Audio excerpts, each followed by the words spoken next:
Um,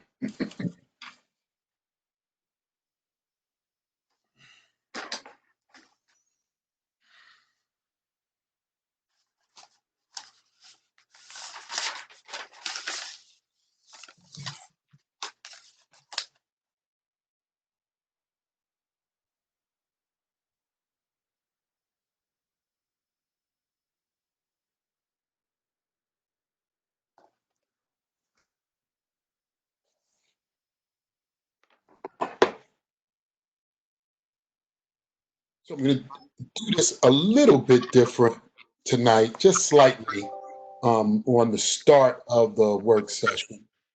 It is now 5:30 p.m. Mr. Chairman, And yes, hi, Bob Schweitzer here. Before you get started, and I know it sounds like you're getting ready to get started. One of the things the thing I wanted to do before we get started tonight is I wanted to offer apology to the board for I got a little for the last session. One of the last issues that we talked about, I got a little hot under the collar, and that's not who I am. That's not the way I want to be a member of this board. I appreciate the fact that there are a lot of folks on the board who have a lot of expertise in what we've done. This is my first time around, and I want to make sure that everybody understands that my focus is on fairness and making the right decisions for the county, and that I know we all share different beliefs about the way things should be or could be, but I wanted to make sure that I got a little, like I say, I got a little hot under the collar, and I want to make again just to say I apologize for that, and that will be the last of it. And thank you, and I appreciate all of you. I appreciate definitely your efforts. well, Mr. Schweitzer, understood. One of the good things about this board and its membership is that it is clear that we all care, and that's why we're here. And sometimes when you care about things, you'll have passion that comes out and shows through. Amen. So, Amen. understood. All right. Well, good evening, everyone. This is a work session of the Baltimore County Planning Board. My name is Scott Phillips, and I'm the chairman of the board. We are here this evening to discuss the log of issues for District 5 for our CZMP 2020. I do want to do this a little bit different this evening in that I am going to really kind of do a quick roll call just to acknowledge who is on the phone. So when you hear your name, if you could just say present. Mr. Schweitzer. Mr. Schweitzer says aye, even though I can't hear him. I think you're on mute. I'm here. Okay. Ms. Panero. Aye. Mr. Hartman. Present. Mr. Halupka. Present. Stafford. Here. Ms. Berzins. Ms. Berzins. Ms. Wolfson. Here. McGinnis. Aye. Mr. Heckman. Present. Mr. Heinel. Mr. Herbst. Here. Mr. Perlow. Here. Mr. Warren. Here. Right. We do have a quorum. And I'll just note, I believe Jeff maintained the attendance on our previous work sessions. So everyone, welcome, welcome, welcome. We've now been through this twice, so I won't go through all of the pronouncements, but I will say that we have a number of items that were pulled for sequester. And as we've done each evening, I am going to read items that were sequestered for District 5. For those items that we collectively agreed accept the staff's recommendations. There will be a motion to accept those issues that have not been sequestered. And then the staff's recommendations for those issues that have not been sequestered. And then we will begin our review of the items that have been sequestered for District 5. If you do not have an issue and you did want to be sequestered, make sure I mention it or add it to this list. All right, everybody ready to go this evening? Mr. Chair, Just wanted to let you know that you can't hear Tina. She thought you could hear that she was there. She can hear you. Now, who was that was here? Tina, Tina. Okay, got it. All right, Mr. Heinel is still not on, correct? no. Let me double check. No. Okay. Mr. good. Chair, Yes. we have a couple issues we want to circle back on before you start in the 4th, if that's okay. I mean, Sure. start in the 5th. Yep. Okay. Okay, there were 2 issues in the 2nd district. Jen, if you could pull up some of the images. You Go back to our sequestered, 2nd district notes. Hold on one second, Jeff. okay?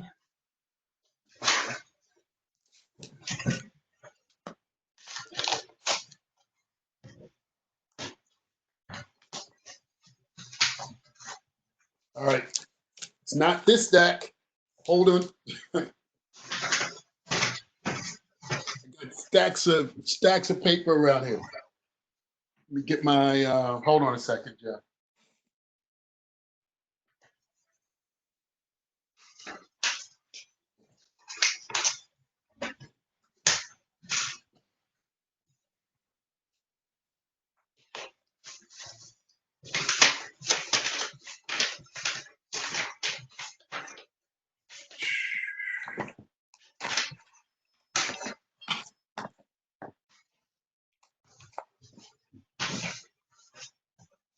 All right, Jeff, you may have to help me out because I don't have my vote. But go ahead. Let's go through this. I can't find my voting sheet for previous districts. It's here somewhere. Okay,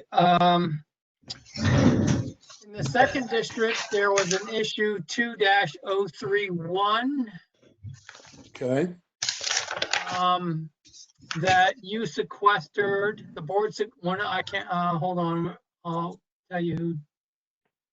2-031 was sequestered by, actually, it was not on our list of sequestered items. Okay, I'm sorry, 2-012.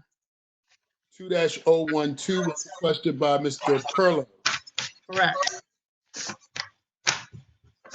So for 2-031, you accepted the staff's recommendation. That contradicts with 2012. Correct, because there's a portion that's overlap. You can see on the screen circled in purple. I can't see. Let me see. I might have to expand it out. Okay.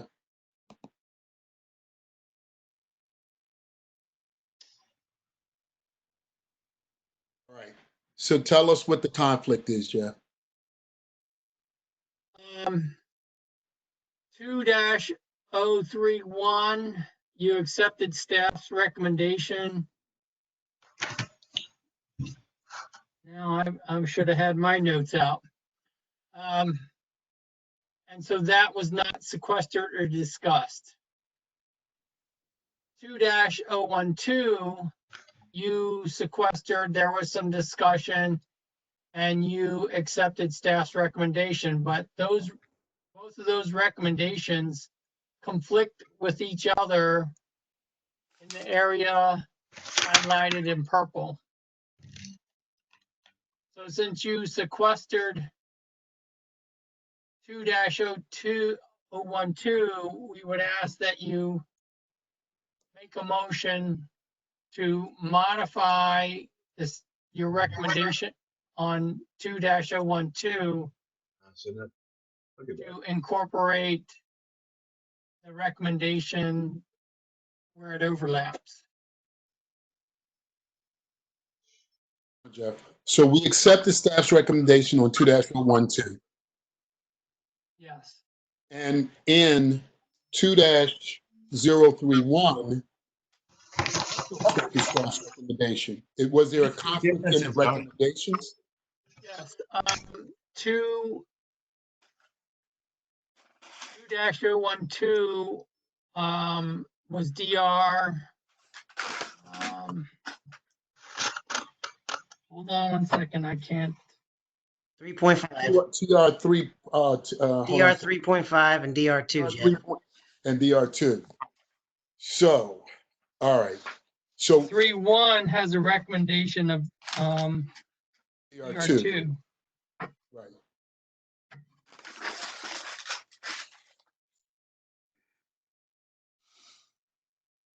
All right. I originally pulled these and then cut them off because I didn't realize there was that issue. So So in essence, I want to be clear what the deliberation, we thought it was appropriate to be DR 3.5, and that's our recommendation.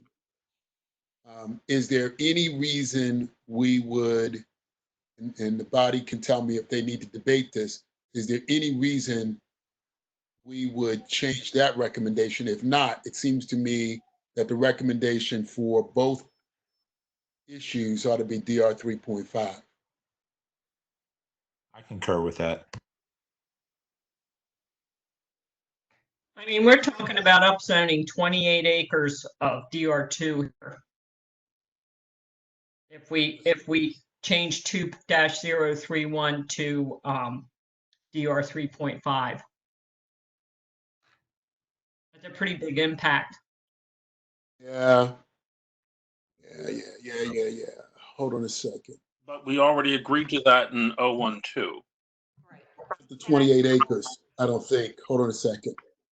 And I think if we're gonna. 1, pull this 2, out, we all have to we have our. agreed to, in 012, we agreed to 20 acres. Keeping it at 3.5. Keeping it at 3.5. So we're not, I guess I'm confused. So the 20 acres are inside of or just overlap? Or Jen, you can show- you go can you back show to that the- other image? Yeah, show me the image, Jeff. Go ahead, Jen. It's only 2.27 acres right here that overlaps. It's this bottom part, it's 2.27 acres that overlap. Okay. The 2.27 acres Yeah, overlap. so it's That's these two. It's right in here. If you look in that circle, it's that little weird shape, and it's 2.27 acres. everything that's inside of the yellow. Everything so the yellow issue is 212, and then the green issue is 2-031. Where they overlap, it's kind of like inside of that little circle, and that's Okay. 2.27 acres. So they're conflicting right now. The 2-031 says DR35 or says DR2, and the 2-012 says DR35.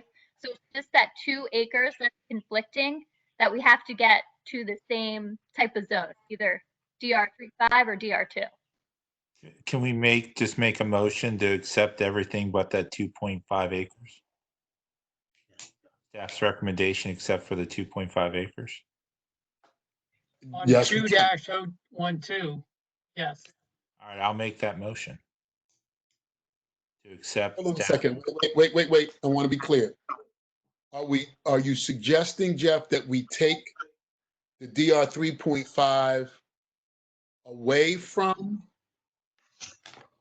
Because I think what Todd's motion is that, I thought we were making that, we were gonna accept DR 2.5, except for that 2.5 acres, which would be 3.5, right? so I think it's the The other way motion I around. want to make. Yeah, so I think I had a feeling I knew what your motion was. So as I understand Mr. Warren's motion, it is taking issue 2031 as DR 2 except for the overlapping acreage All right. of 2.5. That's my motion. I didn't state it very well. I didn't either, so. Yeah. All right.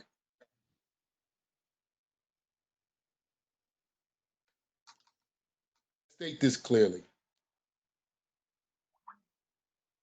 So give me the numbers again so I can state it more clearly. 2031 Two, and I would like to- 2012. which is the one that we want to upzone 2.5 acres? What's the number on that one? Would you care if I tried to make a motion for you? That's great. He can make a motion on my behalf. All right. For issue 2-031, we accept the staff's recommendation of DR2, except for the area that's contained in issue 2-012, which we request to be DR 3.5. Well done. Mr. Warren, is that your motion? That is my motion. Okay.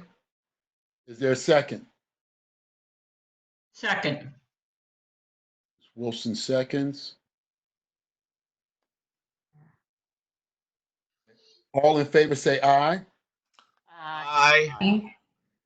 Opposed? Motion carries.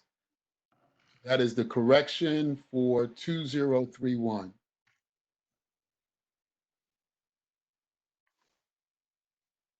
Okay. And there's another one, Jeff, I take it? Yes, there's 3-020, which you had a fair amount of discussion on.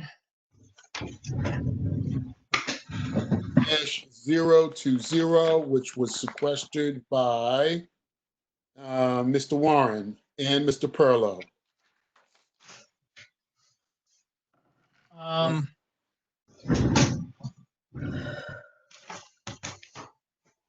Miss, 3-020. That was the property at Shawan Road. Torchlight Investors, issue 3-020. It's MLIM. Requested zone was BMCCC. Staff's recommendation was MLIM. And I don't have my information that I've been sharing with you guys. So, We recommended 6.4 acres of BMCCC. That was the Hunt Valley Inn, Old Hunt Valley Inn. yeah, That's how I correct. remember it. Yep, that's correct. We just wanted to clarify, there was a lot of talk of BM. We thought we heard BL in the motion. So we just wanted to make sure whether it was BL CCC or BM CCC. it was BMCCC. Jeff, did you get my notes on this one? Yeah, but I don't have them in front of me. In a second. I got an electronic version. Christina is saying that she made the motion. It's BMCCC, and for some reason, no one can hear Christina. So Okay.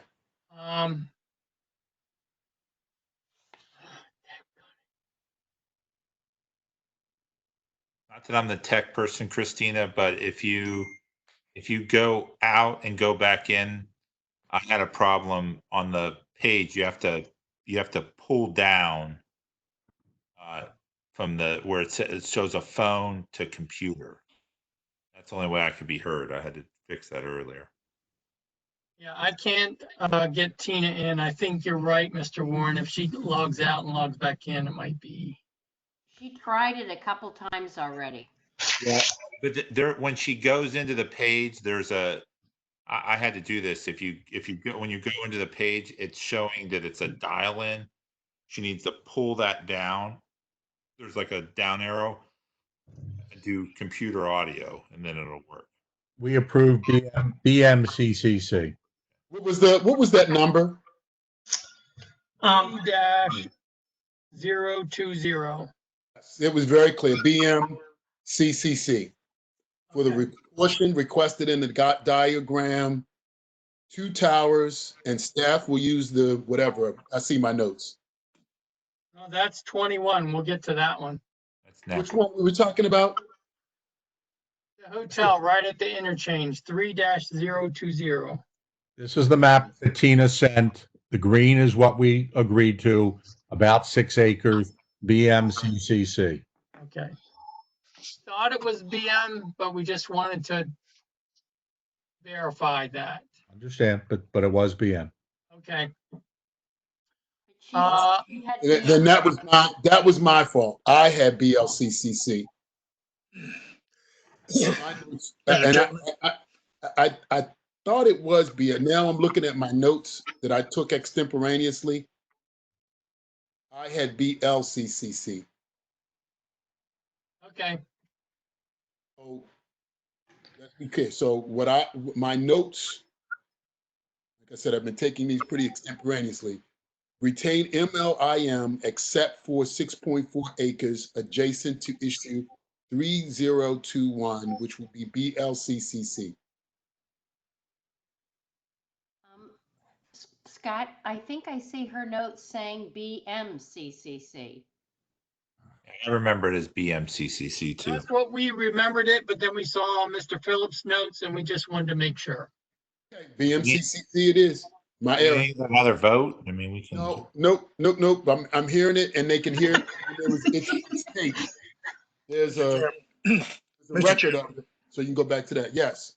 It concerns me that a lot of these issues, and when you have a outdated plan on some of these sites, instead of the owner reconfiguring and modernizing the plan, just like schools, they tear down one and put a more modern school up.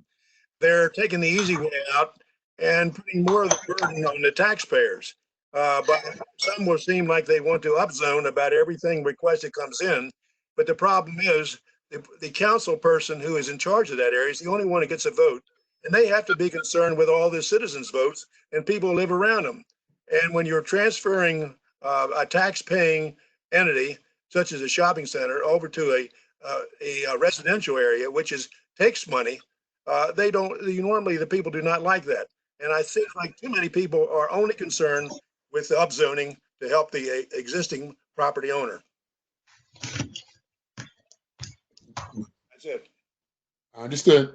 Mr. Chairman, it's Jeff again. Miles is saying the audio in the motion is BL. So I think that's the problem. We know the discussion was on BM, but somehow BL got into the motion. Okay. Um, Ms. Berzin's objective, it seems to me, was BM. But I thought my notes were correct. So in the audio, it says BLCCC. Yes. I know your I think the staff's recognition, your whole discussion was BMCCC. Okay, let's correct it. Then that one needs to be corrected. So this is a motion to correct so that we reach the intent of Ms. Berzin's. Ms. Berzin's. I've got her on the phone. I know you're on here. No, she can't hear, but I'm talking to her on the phone. Okay, she cannot hear? She can hear, she can't speak. Can't speak. She just asked for you to give her a minute. Okay. She's looking at her notes.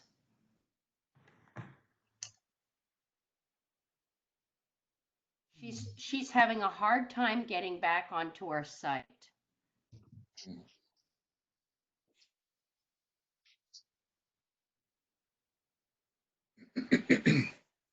just asked to give her a second. No problem. We'll take a moment.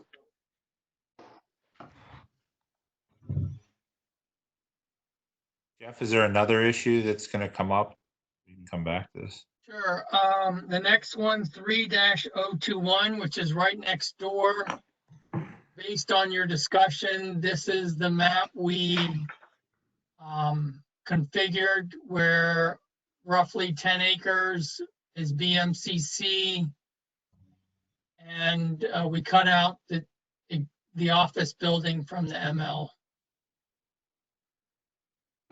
I think you drew it really well. Looks good to me. All right. We just wanted to make sure we were all on the same page with your intent. Jeff.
Since there's technical difficulty, should we move on with 5 and then maybe reconvene on the ones we don't have information on? I think we've just got is that the last one, Jeff, in terms of items that need to be corrected or confirmed? Mr. Gutwald has some feedback on 4-010. You had a fair amount of discussion on sign regulations and the zoning. So we can let him talk to that. I'm Okay. gonna try to help Tina. Yeah, Mr. Chairman, this is Pete. Good evening, everybody. So I was hesitating to say anything to go on to this one because I know Tina had some comments and questions about this as well. But we did confirm that a variance is prohibited for the class of the sign. So there is a section of the code that they can ask for a special hearing, and this was the confusing part. But under the sign code, it specifically prohibits them asking for a variance for a class of signs. So my understanding from the applicant, they are asking for a different kind of class of sign, which is a changeable copy. So that would be prohibited from them from asking for a variance to the regulations. Because after talking to the administrative law judge, he did say the more specific overrides the general. So that is confirmed. As to the different zoning classifications and the principal uses, apparently this has been a practice that has been done in the drawn a rezoning classification around the sign, and in order to get the type of sign the class of sign that is available for that zoning district. So this is not, I think everything. unique. This is not unique. This has been done in the past, yep. From my understanding with the zoning office. So we would have to go back and vote to allow it, which I think we didn't agree to the other night. Correct. Correct. It was tabled, so no vote was taken. That's right. Because Jeff asked us to, yeah, that's right. Because Jeff asked to table it. There was a motion, but then Jeff asked to table it before you took the final vote. Correct. That was scheduled to come back tonight anyway. Yeah. Okay, well, we'll make a motion then later. So I think that was the last of the issues that we had to circle back on. I don't know if you want to address that right now or with sign issue. Let's see if we could get Tina in. She can't get on. She's tried numerous times. I'm wondering if she could come in as a regular guest if we could find her and promote her to panelist. I know there is a way to do that. Yeah, that's what was my thought as well, Mr. Chairman. I was thinking the same thing. She might have signed in as an attendee. That's why she can see and hear, but she can't participate. Make sure She's showing up as an attendee and I cannot, it won't let me bump her up. send her the link for Do participant. we have too many people in as panelists, Jeff? Is that what's keeping her out? No. I was on a Cisco WebEx on Saturday and the same thing happened. Couldn't figure out why we couldn't. It was actually on the user's end. A minute. Jeff, send her a new invite as a participant. I sent one to her email, Okay. both emails are I can't talk. I'm on Baltimore County Planning Board. I serve on that. We have hearings tonight. All right, Mr. Perlow, we don't want to hear your personal call. All right. I was a culprit of that when we were doing our practice runs.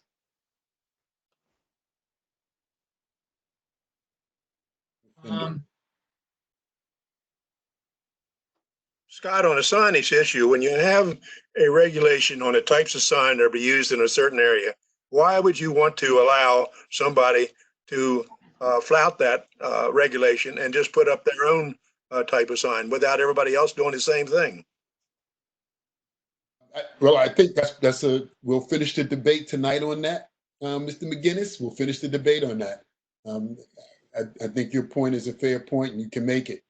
One thing I will say, and I think people pointed this out in our Thursday, I guess it was, at both ends, right, on either side of them, they have those changeable copy signs at two different gas stations. So I do believe. Okay. I may be wrong about that, but I know they have some pretty large. That's correct. Electronic signs on either side of them. You're right, Chairman. That's what was in part of the discussion.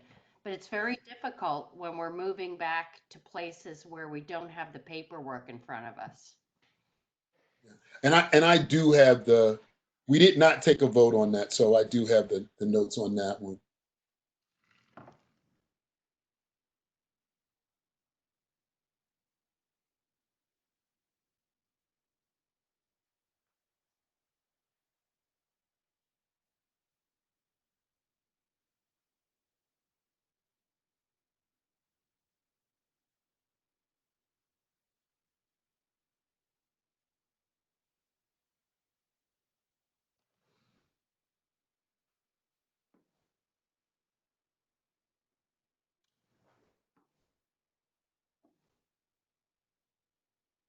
No vote taken on 4-001. So we'll come back to that.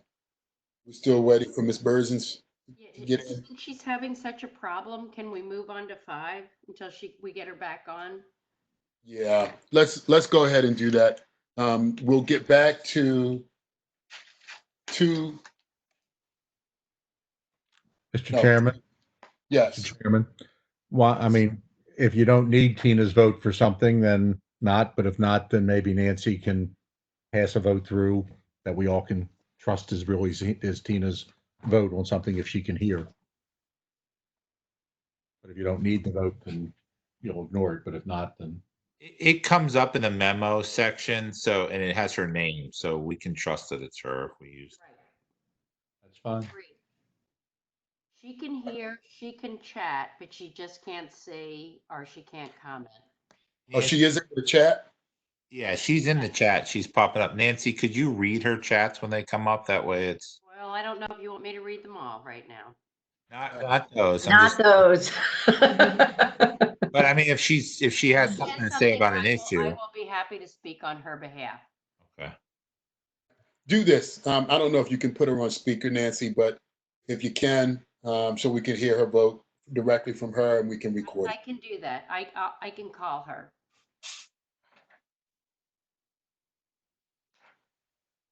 All right. So let's go back to Hunt Valley.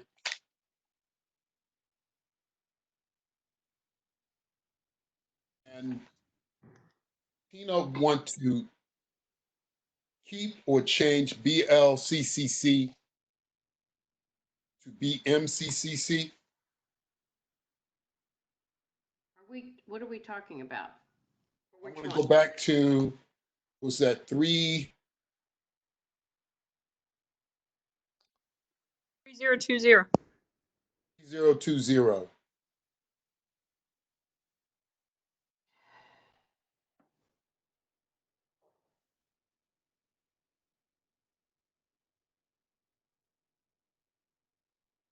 Tina, what do you want to do for 3020?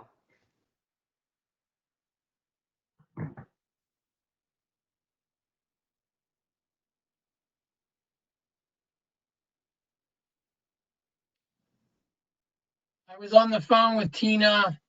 She's logging out from all of her devices. And I kicked her out of the system, hoping that she would be able to sign in cleanly. Okay, she said she wants to do BMCCC on that issue. For the 6.4 acres adjacent to issue 3021, that zoning would be BMCCC. I'll make the motion, Mr. Chairman.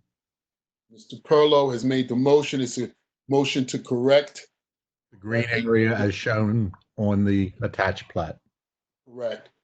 I second. It's been moved in second. This motion correcting 3020.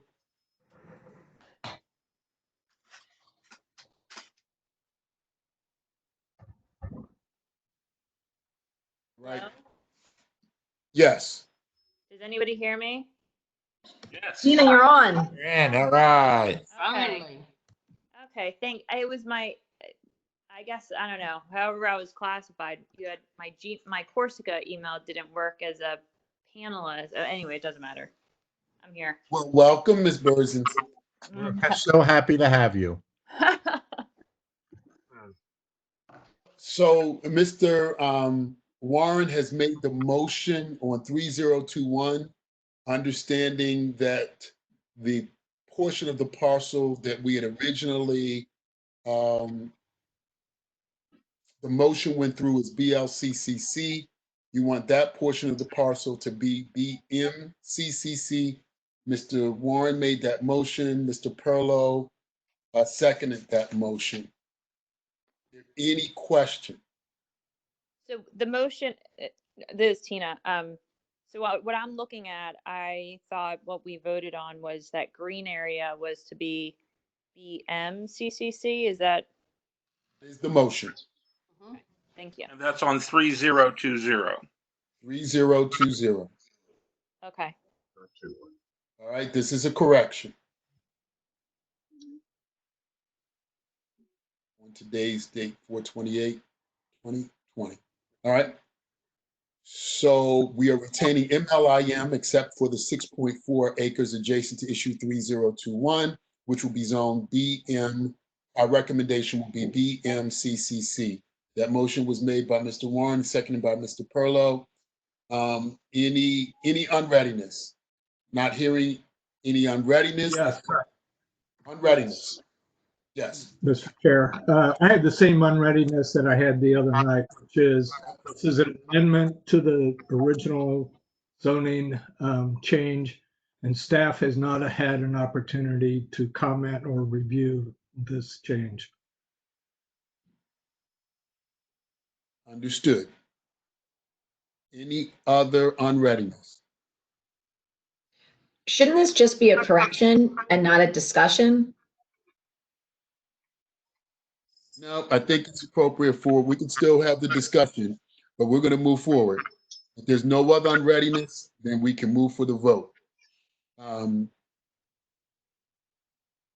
I'll do a roll call just as we did the other night. The only reason I'm doing that, Ms. Pinero, is because the record reflected and the motion was for BLCCC.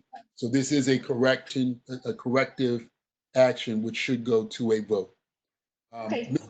Mr. Schweitzer, Aye. Ms. Pinero, Aye. Mr. Hartman, Nay. Mr. Halupka, Yes. Pafford, Yes. Berzins, Wilson. Wilson, are you on mute? No. Mr. McGinnis, No. Mr. McGinnis, are you on mute? No. Mr. Heckman, Mr. Heinl, Yes. Herbst, Yes. Perlow, Yes. Warren. Yes. Mayor's absent. All right, motion passes. That was 3020. That was a corrective motion. Which passes.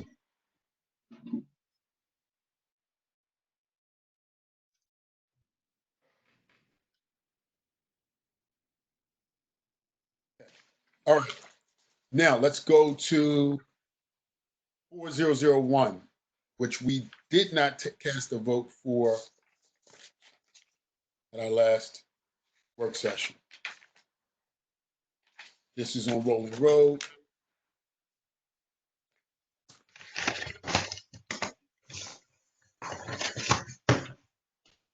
All right, you've heard the explanation from staff as to the ability to seek variance at this location to get the changeable sign.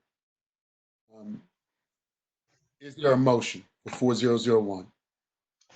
Not to be a pain, but what was that explanation? Because that's when I was having my technical difficulties. Okay, all right. So I'll let Pete go back over it again, just do a quick synopsis, Pete. Sure, real quick. Because of what they're requesting for a class of sign, it is prohibited by the code to ask for a variance for that, for a change of class. That's not otherwise permitted in that zoning classification. Talking to the zoning office, that this has been a practice that they've done in order to get the class of sign for a use or for on a location. That they've used the reclassification process to do this. And for correction, it's 4010, Mr. Chairman, just so we don't have to go back again. Wow, I don't want to make another mistake. Thank you. 4010. And once again, we And the requested zoning not was take a what? vote on this one. What is the requested zoning for 4010? Requested zoning. Yeah, I got to go back to that.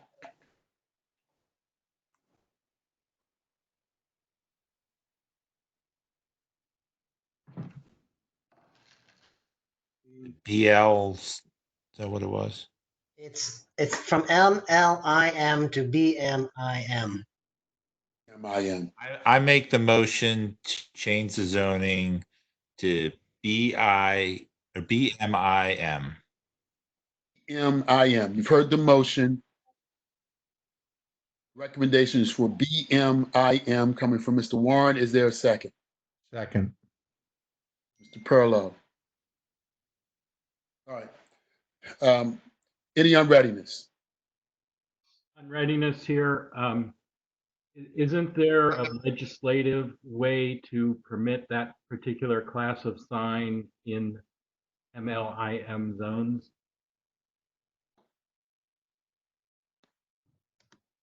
Sure, there could always be legislative ways to amend the sign code to permit different signs and different zoning classifications or uses. You're familiar with the table of the table requirements of the sign regulations. There are classes of signs, there are types of signs, and then there are it's regulated by use or zoning classification. So yes, there's multiple ways to modify the legislation to allow it in a manufacturing zone. That would affect the whole county, right? Correct. Or So I guess- however you, it would affect all the properties that may be zoned in a manufacturing zone, but yes. Well, there's always ways you can limit that to adjacent to some other kind of zone or whatever that would limit number of MLIM zones. I just think that having a little 0.01 acre zone that's different than what surrounds it is kind of silly. And there might be a more appropriate solution to allow that particular sign. I don't see in this situation, I don't see a reason not to allow the sign, but this might be the wrong way to do it. This is Tina. My 2 cents is actually this is better if we do legislative, then it does impact the whole zone versus it just being limited just to this little tiny thing at this property. Because then it opens up, if you want to go, I mean, ultimately you get to the same end result, but I think we massively change things for the county on legislative versus just giving them this ability to do this one thing at this one property. I actually like the fact that it's more limiting in scope. I agree, Tina, and it's spot zoning. I agree. We just be spot zoning. Was there any community input? Staff, I guess that's a question. We call On my list in front of me. Hi, this is Gune. There were no input on this issue. Okay. The public. All right. It's in line with what Ready for the vote? happened on the thing, so. Are we ready for the vote? Yep. I'm going to try it this way. All in favor, say aye. Aye. Aye. Opposed? Nay. Okay, let's go to roll call. Mr. Schweitzer. Nay. Harold. Yes. Mr. Hartman. Nay. Lupka. Yes. Stafford. Nay. Okay. Is that A or nay? Nay. Okay. Okay. Ms. Burzins. Yay. Wilson. I can't hear you. No. McGinnis. No. Mr. Heckman. Yay. Yes. Mr. Herbst. Yes. Mr. Perlow. Yes. And Mr. Warren. Yes. Okay. It passes.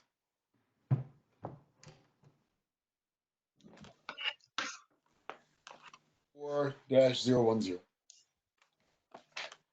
Motion passes. Board recommends BMIN. Okay. I think we are we ready to move on to District 5?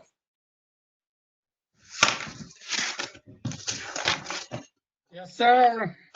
Okay.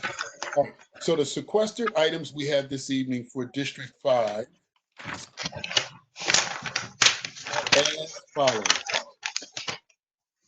5002, 5007, 5010, 5013, 5015, 5019, 5024, 5027, 5028, 5029, 5030, 5035, 5036, 5056, 5057, 5059, 5062, 5068, 5069, 5070, 5072, 5074, and 5077. Are there any additions to that list? All right, the chair will entertain a motion. I move to make a motion to accept the recommendations of the Baltimore County Planning Board staff for the log issues in District 5, except for the sequestered items listed by Chairman Phillips. For the motion, is there a second? Is there a second? Burzin, seconds. Second. Okay, Ms. Burzins was the second, and Ms. Hafford made the motion. Just one quick question, please, before we vote. Was 5025 on the list? I was trying to check them went. Yeah, let me see, 5025. 5025 was not on the list. Is that Mr. Hartman? I would like to add that to the sequestered list, please. Okay, Who are you adding? 5025.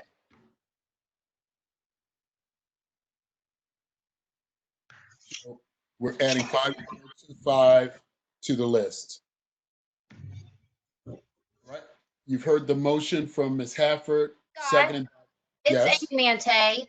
We think you may have an out-of-date list because 25 was added this morning. Okay. Amy, 2 was taken off this morning. Yes. Say it again now. 2 was removed by me. I don't know if anybody else removed it, but. Okay. We think you have an out-of-date list. All right, that's not good. Give me a second. There was an updated list that went with the email I sent it late this afternoon. Okay. Hopefully that's not an outdated list. Give me a second, folks.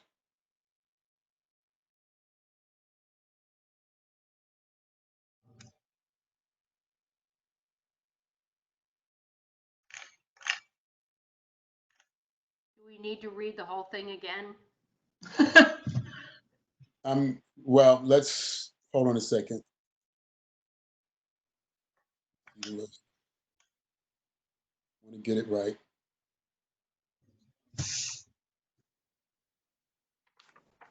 Thank you for catching that, Paul.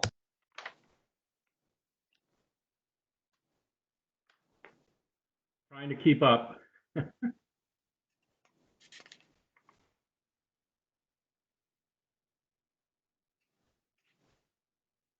Just think, we won't have to do it for 4 more years.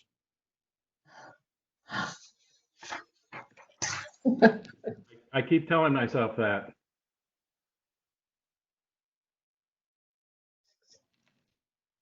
Paul, this is your first rodeo, right? Yep, that's right. And I get the one with the coronavirus. I'm right there with you, Paul.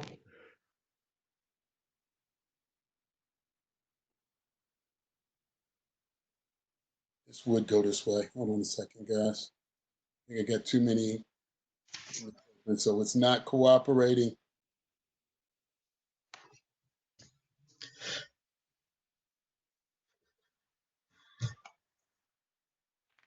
You want us to read it in, Scott? No, I got it.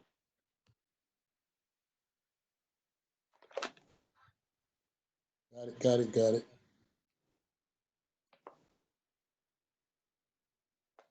We'll do it right off of here. All right. Let's go back and we're going to do this again, folks, now, because I want to make sure that we've got it right. So I'm going to ask you to withdraw your motion. I withdraw my motion.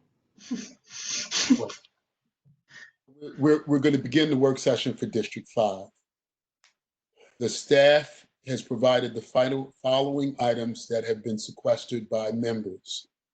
5007, 5010, 5013, 5015, 5019, 5024, 5025, 5027, 5028, 5029, 5030, 5036, 5056, 5057, 5059, 5062, 5068, 5069, 5060, 5072, 5074, 5077. Okay, it looks like 5035, you missed that one. That's correct. That one was missing. 5035. Thank you, Paul. That should be sequestered. Okay, thank you. All right. The list of sequestered items. Are there any additions? The chair will entertain a motion. Be it moved to accept the recommendations of the Baltimore County Planning Board staff for the log issues in District 5, except for the sequestered issues items listed by Chairman Phillips. The motion, is there a second? Second, And that was? Wolfson. That was Ms. Wilson, I'm sorry. Couldn't hear. All right. In favor, please say aye. Aye. Opposed have the same right. Motion carries.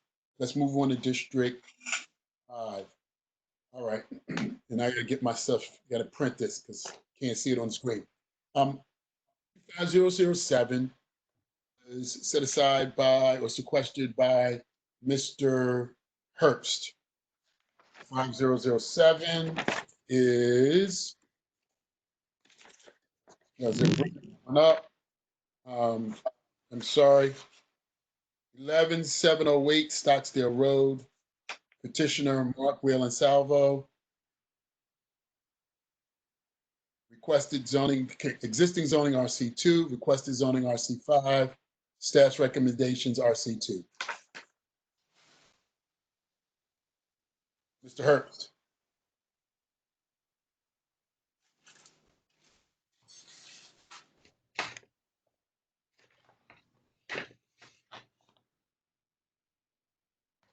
Chairman, are we going back to 5 after 7?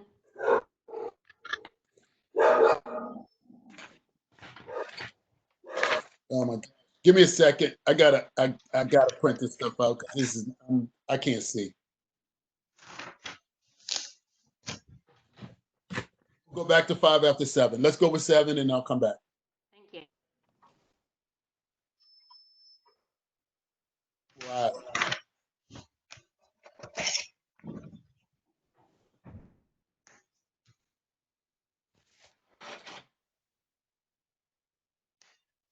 I have 5 as not sequestered. I'm getting ready to go through. I've got what they sent me, so I'm getting ready to go back through it. I didn't think it was sequestered as either. It was not on the list. Paul had pulled it. 7 is the next one, and then 10 after that. Is Correct, 5 is not sequestered. right? 5 is not sequestered. I got it now. I'm good, guys. Item number 7, John Herbst sequestered that. John, did you want to speak on that? Is John there? We'll come back. Item number 10 was sequestered by Bob Schweitzer. I agreed with the staff on that. I sent a message in this morning to Laurie Hay. Okay, but it was also sequestered by Todd Warren. Yeah, I had some questions about it and what they were able to do. I was unclear even after I talked the ROA versus the BM zoning. The staff member was helpful, but I was still struggling with that a little bit to what he's able to do there with the property. So maybe staff could give a little color on what ROA will allow them to do subsequent to BM and what he was trying to do with the property. BM is a mid-range commercial zone, and ROA, which is what we suggested, is a residential office zone. It requires that the residential structure be maintained and that the office be run out of that residential structure. So in other words, there are restrictions on signage and frontage to really look like a residence. And the applicant actually runs his business out of this residence right now. He has a packaging and kind of warehouse use that he does out of the building. So that was our recommendation, that the residential structures along this section of Bel Air Road have been maintained and are pretty good use and condition. So that was our justification for that. Was there any issue with signage for him though? did he need signage that he couldn't get with that, or was there any other issue? He did not mention that. Okay. Well, I will change my recommendation to staff recommendation. Okay. That is 5010. Do you want to make that motion? I will, the motion is to accept staff's recommendation. Second. Is there a second? That was a second by Heckman. Heckman. Thank you. And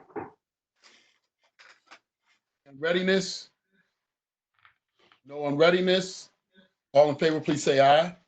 Aye. Aye. Have the same right, motion carries. We're going to move now to, now I'm rolling, 5013. And that was sequestered by Mr. Hartman. Stop. Mr. Warren. Said it again? I was the one that sequestered that. And the reason I sequestered it is it's also, I thought it affected some of the other zoning that's on there, a number of other zonings adjacent to it. So I just didn't want another one of those issues where we were approving something and something else didn't work. Can staff give some feedback on that? Yeah, so this is part of Lackawanna Avenue is on the north side of Joppa Road. And this issue is a small issue that's kind of embedded in the larger, more comprehensive issue that Councilman Marks introduced, along with some other private issues that are in that stretch of Joppa Road. It's currently a house. It's the first house in from Joppa Road. It's zone DR 5.5. We basically said to retain the existing zoning until we can take this task force further and come up with some recommendations and plans. And additionally, we received a petition from the Cromwood Coventry community concerned about commercial encroachment into their community. The applicant made the application so that there could be additional parking for Conrad's Seafood House. And they use some of this for the parking today? They have already purchased one lot for the parking, yes. So I guess it was part of this bigger thing, so that's why I pulled it. But also, do they have to have the zoning to do the parking they're doing now? I mean, what is the? Trying to see where the parking lot is they have now. I think they have the zoning going back for the one lot that they already own. It's that they're going further back into the DR 5.5. It was circled in there. That's why I thought. So if you look at the blue line, it includes their parking lot. So.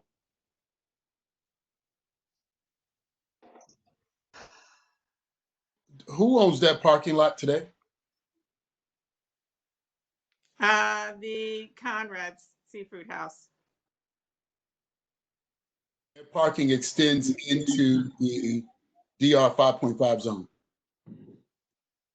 Well, there's still a structure on the second lot in, but there is some parking there that extends onto Lackawanna where they've already raised the structure that was there. Yeah, I guess my concern is that I'm okay with keeping it residential if it's not going to affect. Is the reason they're bringing this up is they have parking lot right now that's not.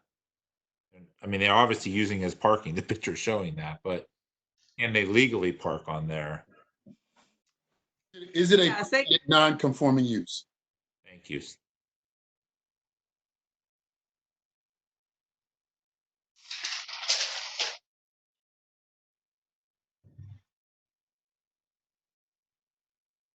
That's a Do you have question. any other questions about it? So that it is a permitted non-conforming use? Yes. Okay. Then I'm fine with accepting staff recommendations. Okay, so that's 5013. And your motion, Mr. Warren? Is to accept staff's recommendations. Moved by Mr. Warren, is there a second?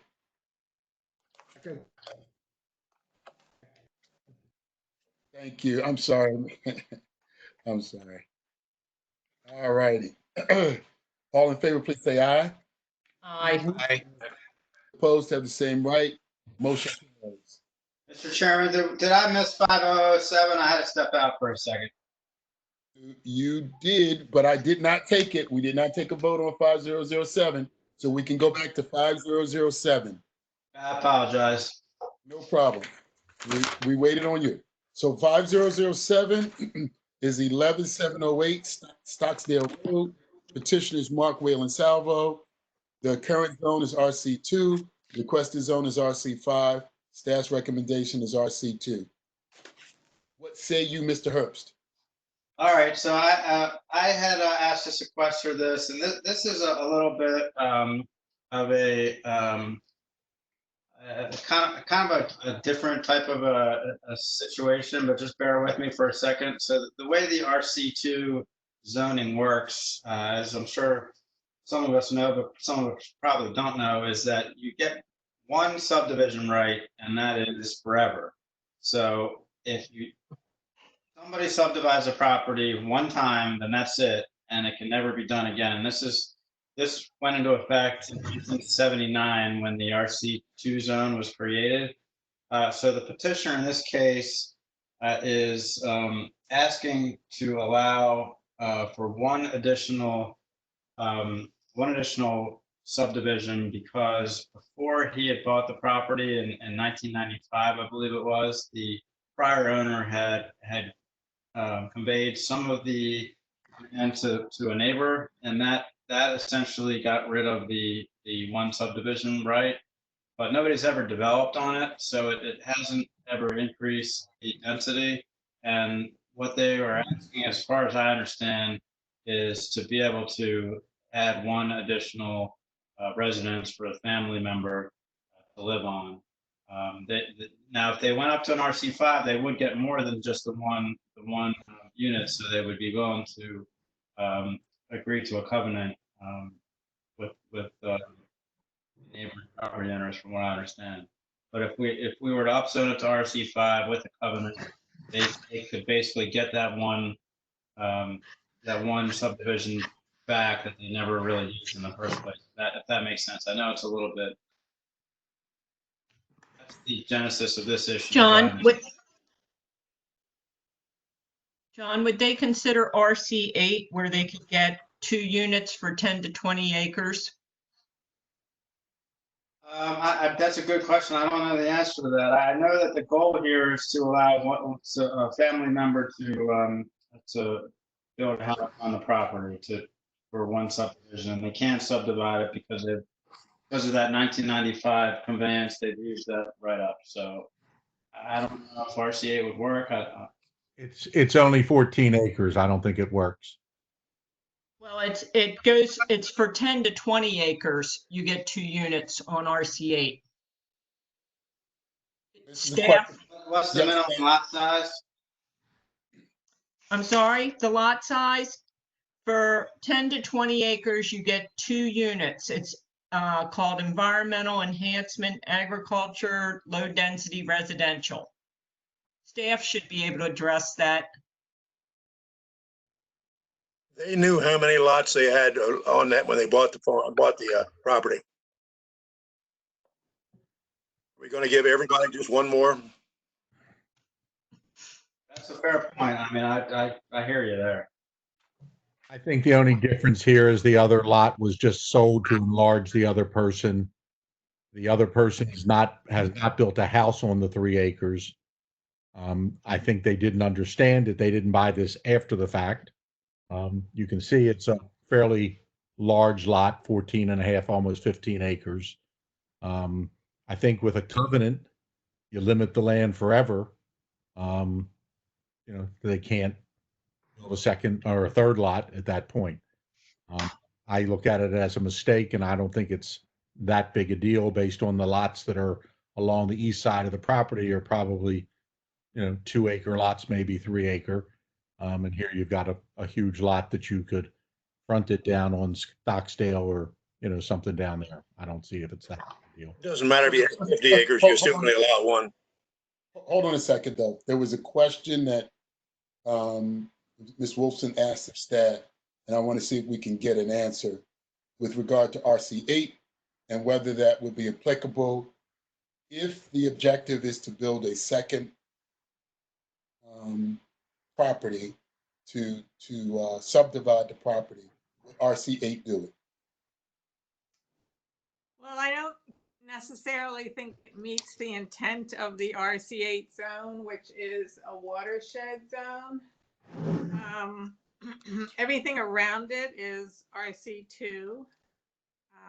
And our thinking was that by changing the zoning to RC5, it sets a precedent for the surrounding properties to start that same pattern. So we recommended to retain the existing zoning. Short of a change in zoning, what would the other option be for this homeowner, landowner?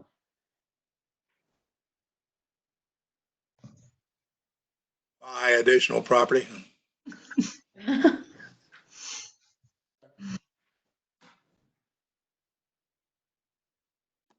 This is Wally Lippincott. Actually, RC8 is environmental enhancement. RC4 is the watershed zone. So an RC8 would allow an additional lot of 3 acres in size. I think that makes sense to me, actually. Yeah, the RC8 would work, which is, I thought so, but I wanted to make sure we got it from you guys. So, all right. I move we accept the existing zoning. We're on 5007. We've had some discussion. Is there a motion? Yes, I move that we accept staff.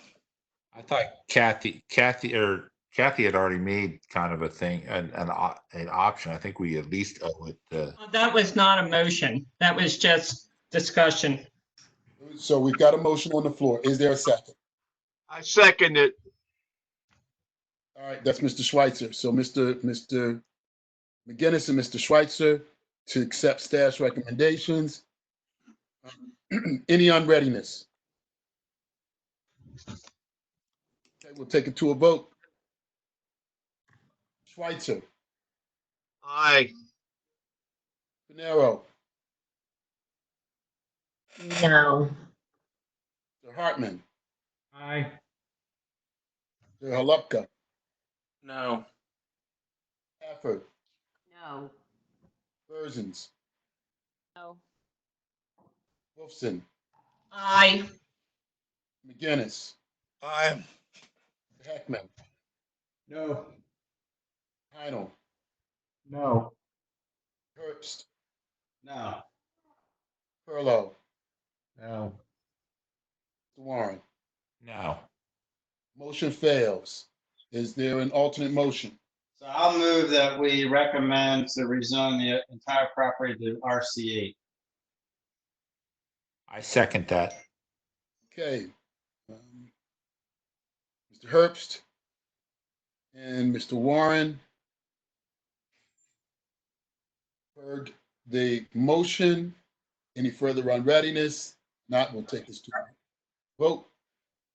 Mr. Schweitzer. No. Pinero. Yes. Hartman. Nay. Halupka. Yes. Effort. Yes. Berzins.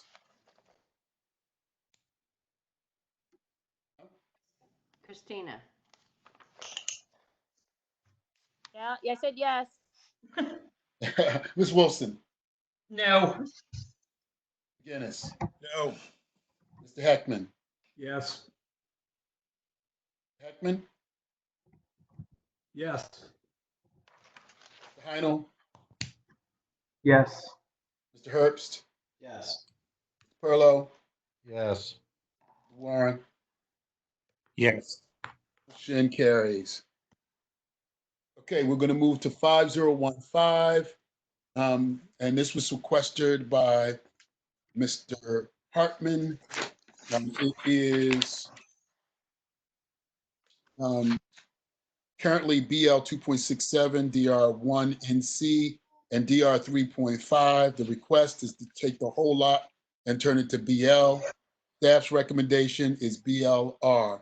This is 4743 and 4745 Ridge Road.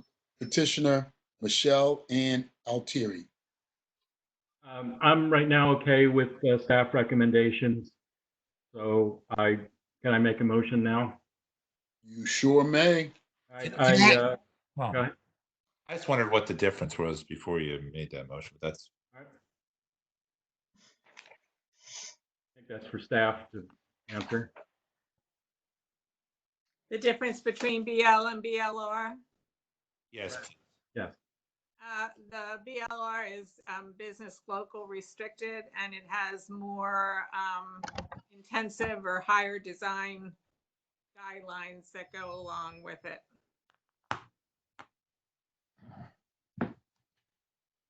You've got a motion by Mr.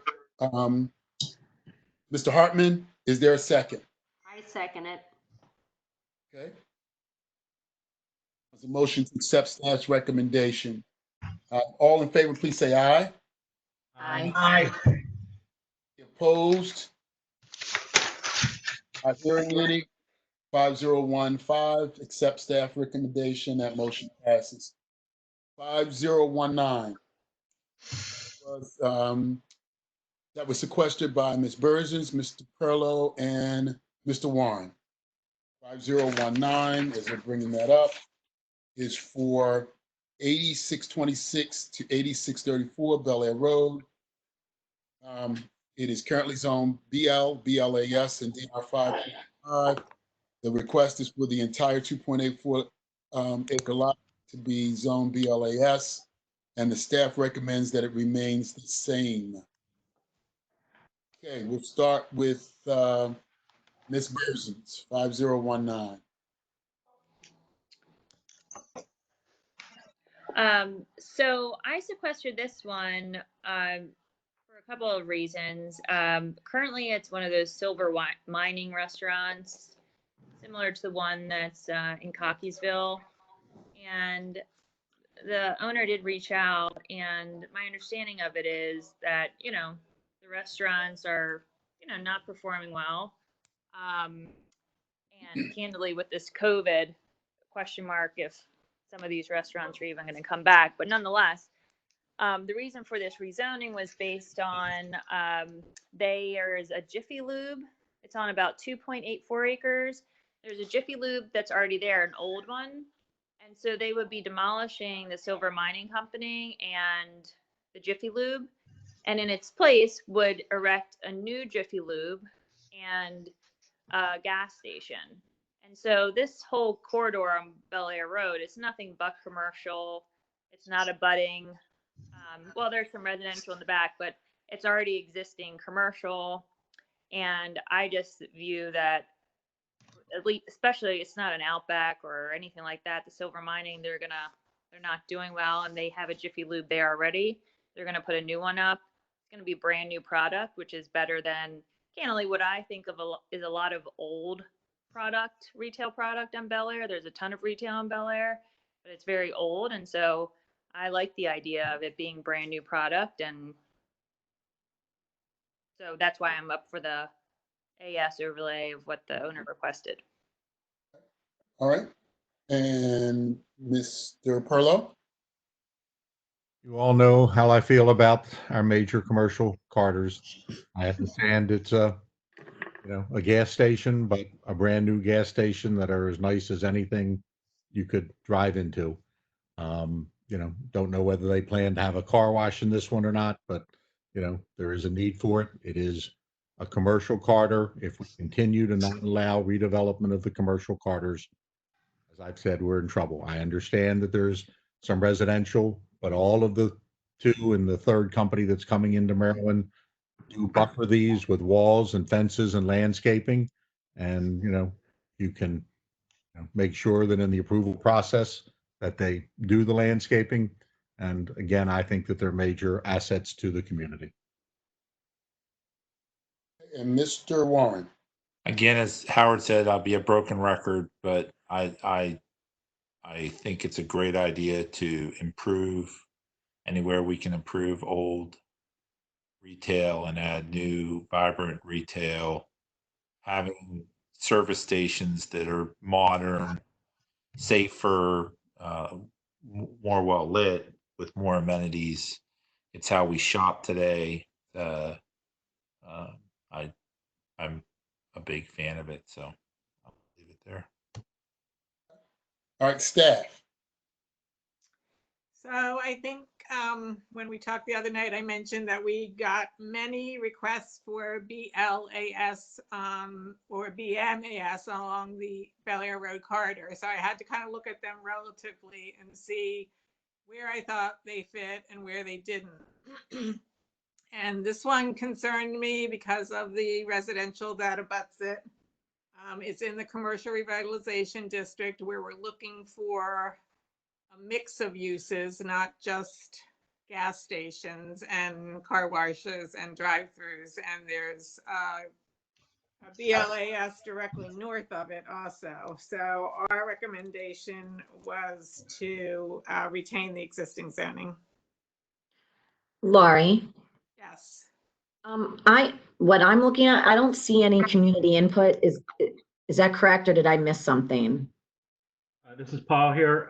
Perry Hall Community Association recommends to accept final staff recommendation, and they say that that would fit with the community plan that is in effect for this area. I would Perry Hall gave us a statement on each issue in their boundary, and for this one, it was to retain the existing zoning. Okay, but no individuals, just the community association. Yes. Okay, thank you. Isn't the BLAS to the north the Jiffy Lube that they want to redevelop as part of the whole plan? No. No. I think it's across the street. Well, again, if it's in a revitalization zone, they got to go through the landscaping approvals, and I believe the ALJ as well for the approvals of how they landscape it and, you know, make sure that they buffer it from the residential homes. Again, it's easy to just turn down everything along, you know, these corridors, and, you know, we're going to have no economic growth in these places. The retail environment has changed. Yeah, what else would go in a retail environment? I mean, you're not going to Not big enough for a grocery store. Right. So I want to make sure I'm clear. That's a pretty large.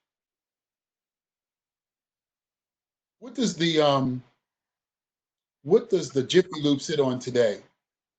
Less than an acre, correct? So this would be taking both the Jiffy Lube site and the site adjacent to it. Is that? There's the Jiffy Lube site, there's the Silver Mining Company, and then there's kind of a vacant cleared site. And they would use all of that for Jiffy Lube? No, a Jiffy Lube, they don't need the AS for a Jiffy Lube. It would be some kind of either, you know, a Royal Farms or a Wawa or something like that. Okay, so while they're talking about doing a Jiffy Lube, that's not necessarily, this isn't about a Jiffy Lube. Okay. But Scott, what they're doing is there's already a Jiffy Lube there. They're going to take it down and build a new one in its place, and then also add a gas station. But they're going to have to take down the restaurant for that because the restaurant isn't performing. Got it. Well, and so the Jiffy Lube's on the southern end of this rectangle.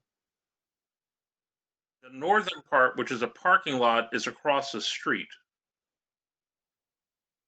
Which is parking for the restaurant, I'm sure. Right. But I'm saying, but there's a street that bisects this property. Okay, so they can't build a gas station across that. They're not closing the road. Right. So The the Jiffy idea- Lube, when it is going to be rebuilt, is going to be rebuilt on the northern edge of the site. That's what I wondered. They're moving the Jiffy Lube and putting the gas station on the corner. Right, they're putting the gas station where the Jiffy Lube and the Silver Mining Company currently are. the southwest section of the property.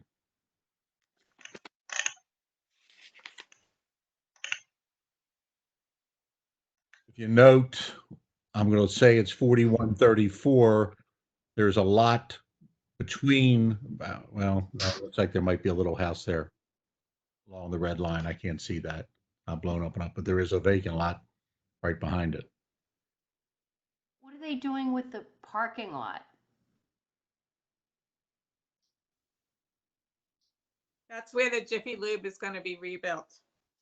So by the BLAS is where the Jiffy Lube is? To the southwest of it, right there. There's currently a Sunoco gas station at the BLAS.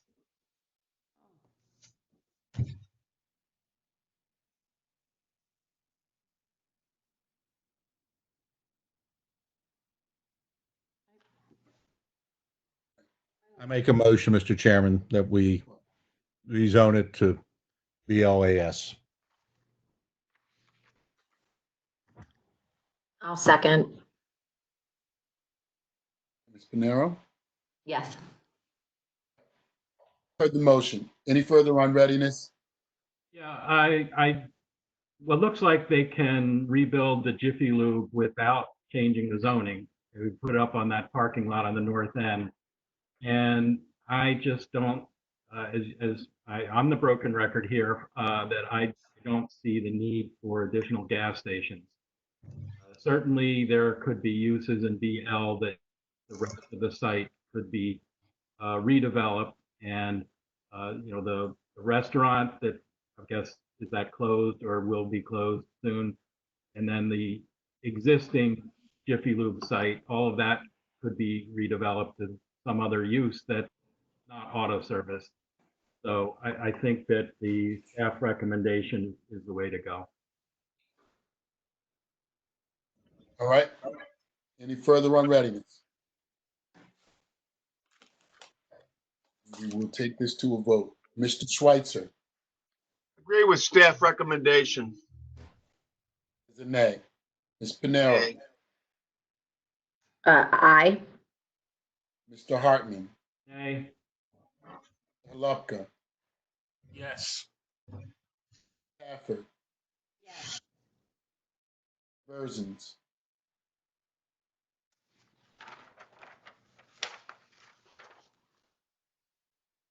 Ms. Berzins? I'll come back. Ms. Wolfson? Yes, yes, yes, yes. Okay. Ms. Wolfson? No. Mr. McGinnis? Mr. McGinnis? Mr. Heckman? Nay. Mr. Heinel? Yes. Herbst? Yes. Perlow? Yes. Warren? Yes. McGinnis? Mr. McGinnis looks to be absent from his chair. Very good. That recommendation passes. Recommendation BLAS for 5019. Moving on. 5024. That was sequestered by Mr. Perlow. That is the petition is Two Farms Inc. Location is 1632 East Joppa Road, 8712 Lock Raven Boulevard. Currently zoned BM. The request is for BRAS. Staff recommendation is for BM. Well, it's right there at the Beltway. It's redeveloping a bunch of old buildings, commercial buildings. The chicken at Royal Farms just as good as it is at the the Hooters. I would suggest to you that this is a perfect location for, a store. Presuming that it is a Royal Farms, and they have to have their landscape approved, they have to go through an ALJ judge. It's the right location for it. Everything around it is commercial. There's no residential concerned about here. It has access to 2 major highways. Keeps the traffic flowing. And, if they need to leave it to go south on Joppa, come around, just makes it an easy traffic flow. There's just no reason not to consider this at that point, especially that we're redeveloping it. It isn't a revitalization zone, I understand, but this is sure revitalizing this pretty much square block. I just want to point out that just a block or so down the road, there is a Royal Farms with 1.68 acres zoned AS. I mean, are they going to have 2 Royal Farms? So can I respond, Mr. Chairman, to that line of an argument? Because I think that is not the role of the board, is to determine whether or not we should be limiting competition. I think what we're supposed to be looking at is whether or not the use fits in this particular area. And if there is another Royal Farms right down the street, then it probably is the appropriate use, and let market forces dictate which one survives. And if we're allowing another gas station there, and it either forces the neighboring one to do a better job or to go out of business, then so be it. I mean, I think that's the way the economy is supposed to work, and we're supposed to encourage competition and not limit it. As long as the zone is consistent and it's an appropriate use, and I think, as Mr. Perlow said, in this particular part of town, it is and fits, and we should approve it. The communities in this area have been working for over 20 years to improve the uses along this stretch of Joppa Road and the stretch of Loch Raven Boulevard. There's currently a task force that Councilman Marks impaneled, and you may have read in the Sun, I think it was just yesterday, maybe today, that there was a proposal to put a traffic circle at this intersection, among a couple other options that the state traffic people came up with. The task force, which is made up of businesses in this area as well as communities folks, overwhelmingly asked just to have the timing of the lights altered to improve traffic flow, rather than have a very expensive traffic circle that is where the money's coming from. But my point is that they've been working very hard and should come up with recommendations fairly soon, but not yet, as to what should be in this area. And the consensus is that it does need to be redeveloped. That's known for many years, but rather than just keep putting in auto service type areas or uses and gas stations, they want a mixed use, like more restaurants and other stores and shops that they can go to. And it is in a commercial revitalization district, which one of the goals of that is to provide a mixed use stuff, or mixed uses, rather than just have gas station, gas station, gas station all along the road. So I would not want to change this until the task force comes up with their recommendations, because if you can see, there's a lot of other CZMP issues along this stretch that are adjacent to this. I guess that's my point. I'm done. Yeah. If I could jump in a little bit, I know this area very well. We put a new Starbucks there. We got a new Sonic there.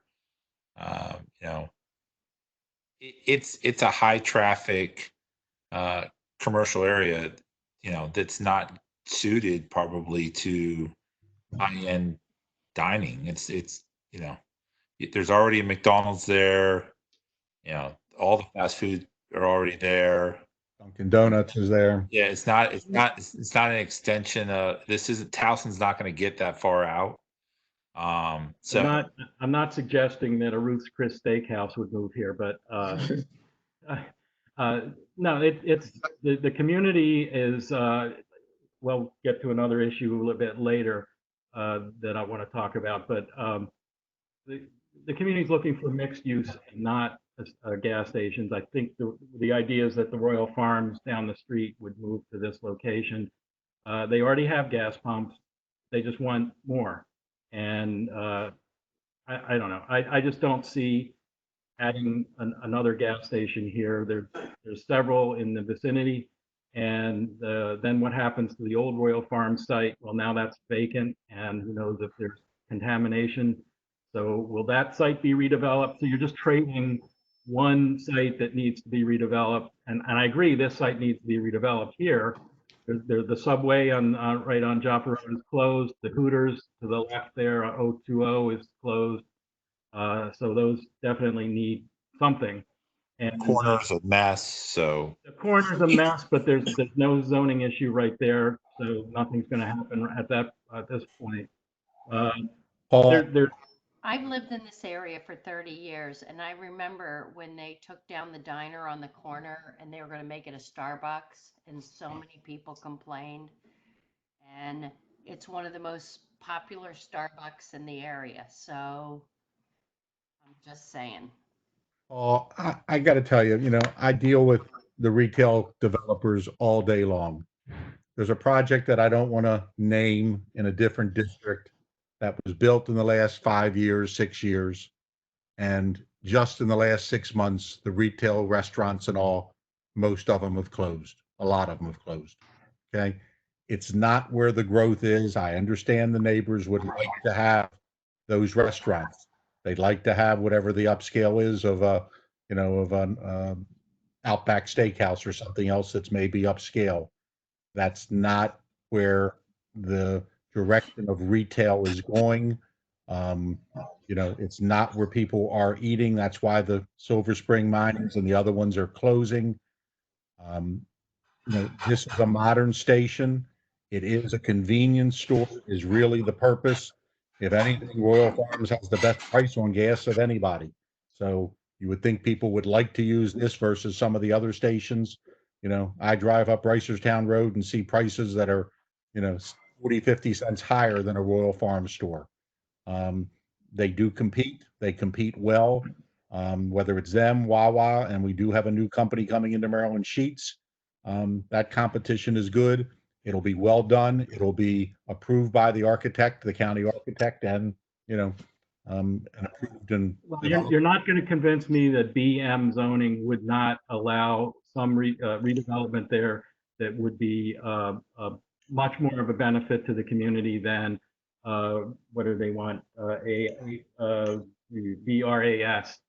I don't see auto service in that area. That is totally 180 degrees away from what the community wants and working for decades to try and achieve. And it doesn't happen overnight. These things happen, incrementally. They've got decades. It's been decades and it hasn't been done. So a developer isn't willing to buy it. It's done a little at a time. The Starbucks is a good use there. There's the old Lazy Boy store is some kind of medical thing now. There's I think it's a Gavigan's Furniture down the street. The old Harold's Fruit Market has been redeveloped to that. So things happen. And just farther west is there's a Wawa with a gas station, but there's also mixed use there. There's apartments going in there. So this is a big enough site, even with that zoning, that we could put a restaurant there. I'm just, as the banker and Howard as the title guy, we just don't think it's going to happen. But there's room to put it there. It doesn't necessarily have to be a restaurant. You can't have all restaurants either. But what else is? I mean, you got to be realistic of what can actually go in there. What would go in there? Can I jump in as far as the task force? Yes. Paul did a very good job describing what the task force has been looking at. And the main reason we recommended to retain the existing zoning is it's just premature at this point because the task force hasn't gotten that state. But at the previous meetings, they did discuss looking at housing here, looking at density, looking at the same thing that's at Loch Raven Commons at the west end of this revitalization area. So they're not just looking to repeat the automobile-oriented uses that have been here for years. So, I mean, again, it may be way down the road that this comes to fruition, but they are thinking of different uses than the traditional ones that have been there. Where has there been automotive uses on this site? I'm not talking about just this site, I'm talking about the corridor. Well, but this site, I mean, this site has sat like this for the last 20 years. You're talking about putting it off another 4 years because of the next zoning cycle. It's nice that they want to have their meetings and keep going. And this is not just, I'm not picking on the 5th district. I'm looking at it for all of our districts. You know, you just can't push development down the road and think that you're going to have economic development in your county. And here you've got somebody that's ready to make this a nice corner and a useful corner. And we'll keep it up and keep it looking nice as they've done all over the county and all over the state. And, you know, and owned by local people.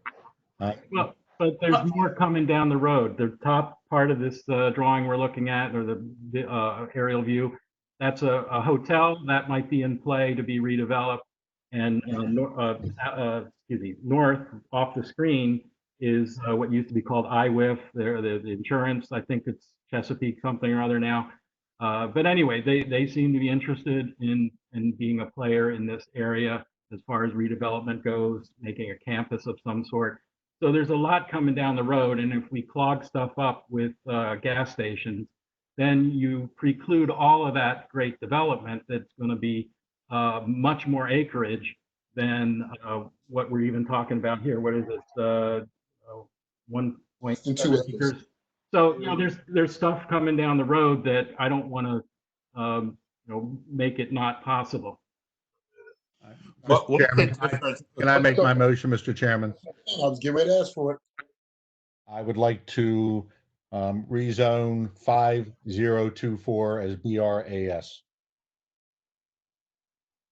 Motion is made by Mr. Perlow. Is there a second? I'll second. Mr. Herbst, you've heard the motion. Any further in readiness? If not, Can I just ask what the difference between like a BM, AL, BR, AS would be? staff like to respond? I'm sorry, I didn't hear the question. Yeah, the BM, a BMAS versus a BRAS. I get confused by all these BL, BM, BS. Business major versus business roadside, is that correct? The automotive service overlay basically on both zones allows service stations to operate with gas pumps and car washes with going through the special exception process. So that's another process you have to go through. The difference between BM and BR is business major is kind of a mid-intensity business zoning, and business roadside is highway zoning. Well, this is on a highway, so that makes sense. Okay, I'm fine. Okay. All right, so we've got the motion, Mr. Perlow, seconded by Mr. Herbst. Mr. Schweitzer? Nay. Wait, I'm sorry. Which did rezone to BLAS or BMAS? BRAS. The requested zoning was BRAS, and Mr. Perlow's motion is for the requested zoning of BRAS. Mr. Schweitzer is a nay. Ms. Pinero? I'm a yay. Mr. Hartman? Mr. Halupka? No. Stafford? Nancy?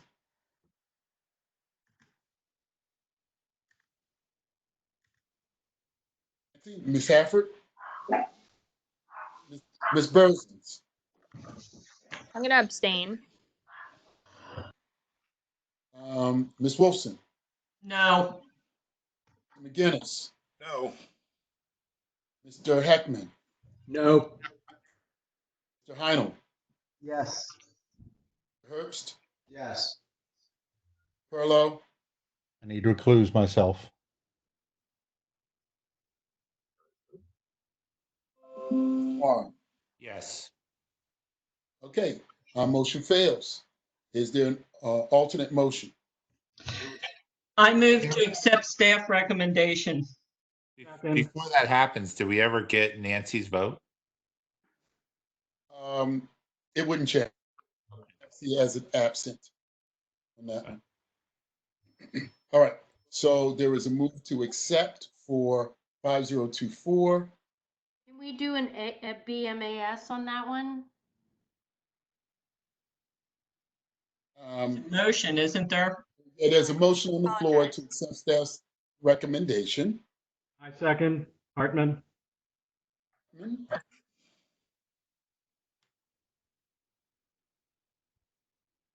The motion, Mr. Schweitzer, Yay. Panero,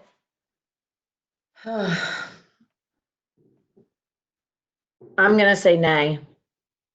Mr. Hartman, Yay. Mr. Halupka, Yes. Hafford, Ms. Burzins,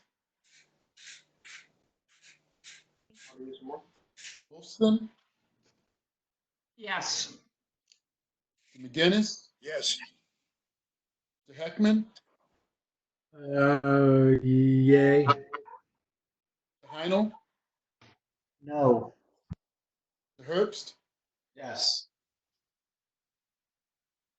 That's an aye, okay. Aye.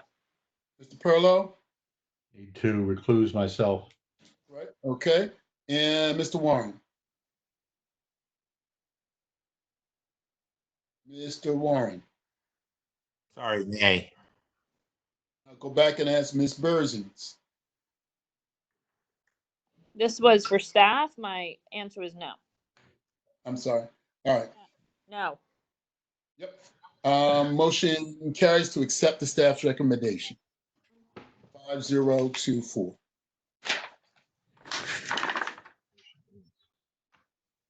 We're now moving to 5025, and that was sequestered by Mr. Hartman. Right, and it's just right across the street almost. And this was well, 20 years ago, it was a gas station. I believe it was a Crown. 20 years ago, the community and the new owner of the property agreed on a plan for a First Mariner Bank building that is currently on the property. Now, then it turned over to a Howard Bank, and now it's vacant. There is a proposal for a Valvoline, which is like a Jiffy Lube kind of place. The community is extremely adamant that we not go backwards. We had a car service place there. There's it's not a Jiffy Lube, but it's some other brand right across Loch Raven Boulevard to the east, ready. Within a half a mile, not even a half a mile, there's 8 other car service locations. So the proposed zoning that the community would like is DLR for that property.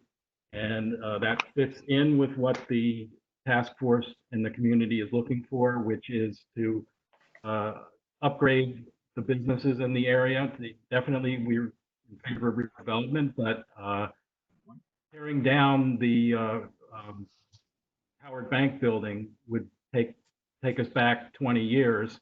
In fact, the zoning commissioners, at the time was a zoning commissioner, not an ALJ, his decision complemented the procedure that the groups got together and worked on something that everybody bought into. and came up with something that improved the area. That's what I meant by incremental. Things don't happen overnight. They happen a little bit at a time. This is a very visible location as you come southbound from the Beltway, from the top of the screen down. You're coming up a hill, and this is the building that you see as you get to the intersection. And usually you're going to wait there for a traffic cycle or so. And putting a Jiffy Lube place there is not appropriate. Again, it would be going backwards in time. And so we're in favor of BLR for that location. To make a motion, Mr. Hartman. I'd like to make a motion to zone 5-025 BLR. There's a motion. Is there a second?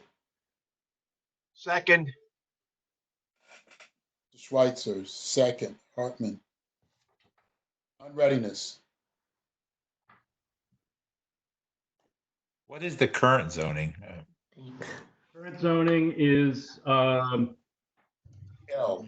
It's BL currently. BL, right. And the zoning adjacent to its BL also? It is BL now. I'm proposing BLR, which is a little more restrictive and does not preclude redevelopment. If they want to tear down the building and put another building there, then they're welcome to do that. What can go in LLB?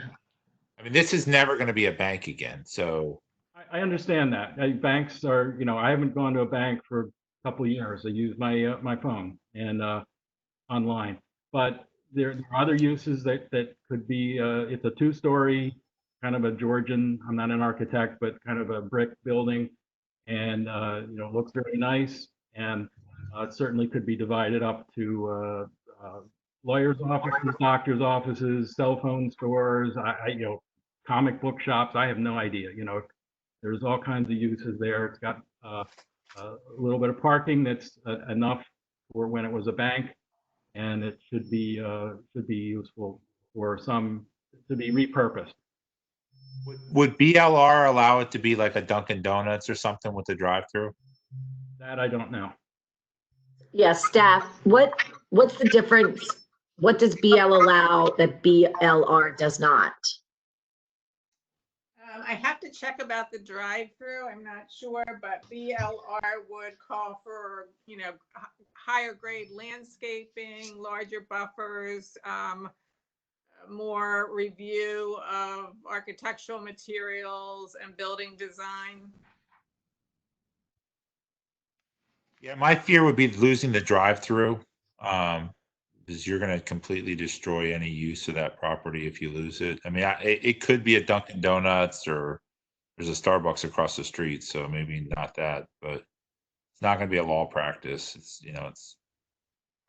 And a bank's never going to want to go back there. So I don't want to hurt the landowner. So Why don't we just retain it as BL? So, well, right now you got a motion on the floor for BLR. Any further unreadiness on that motion?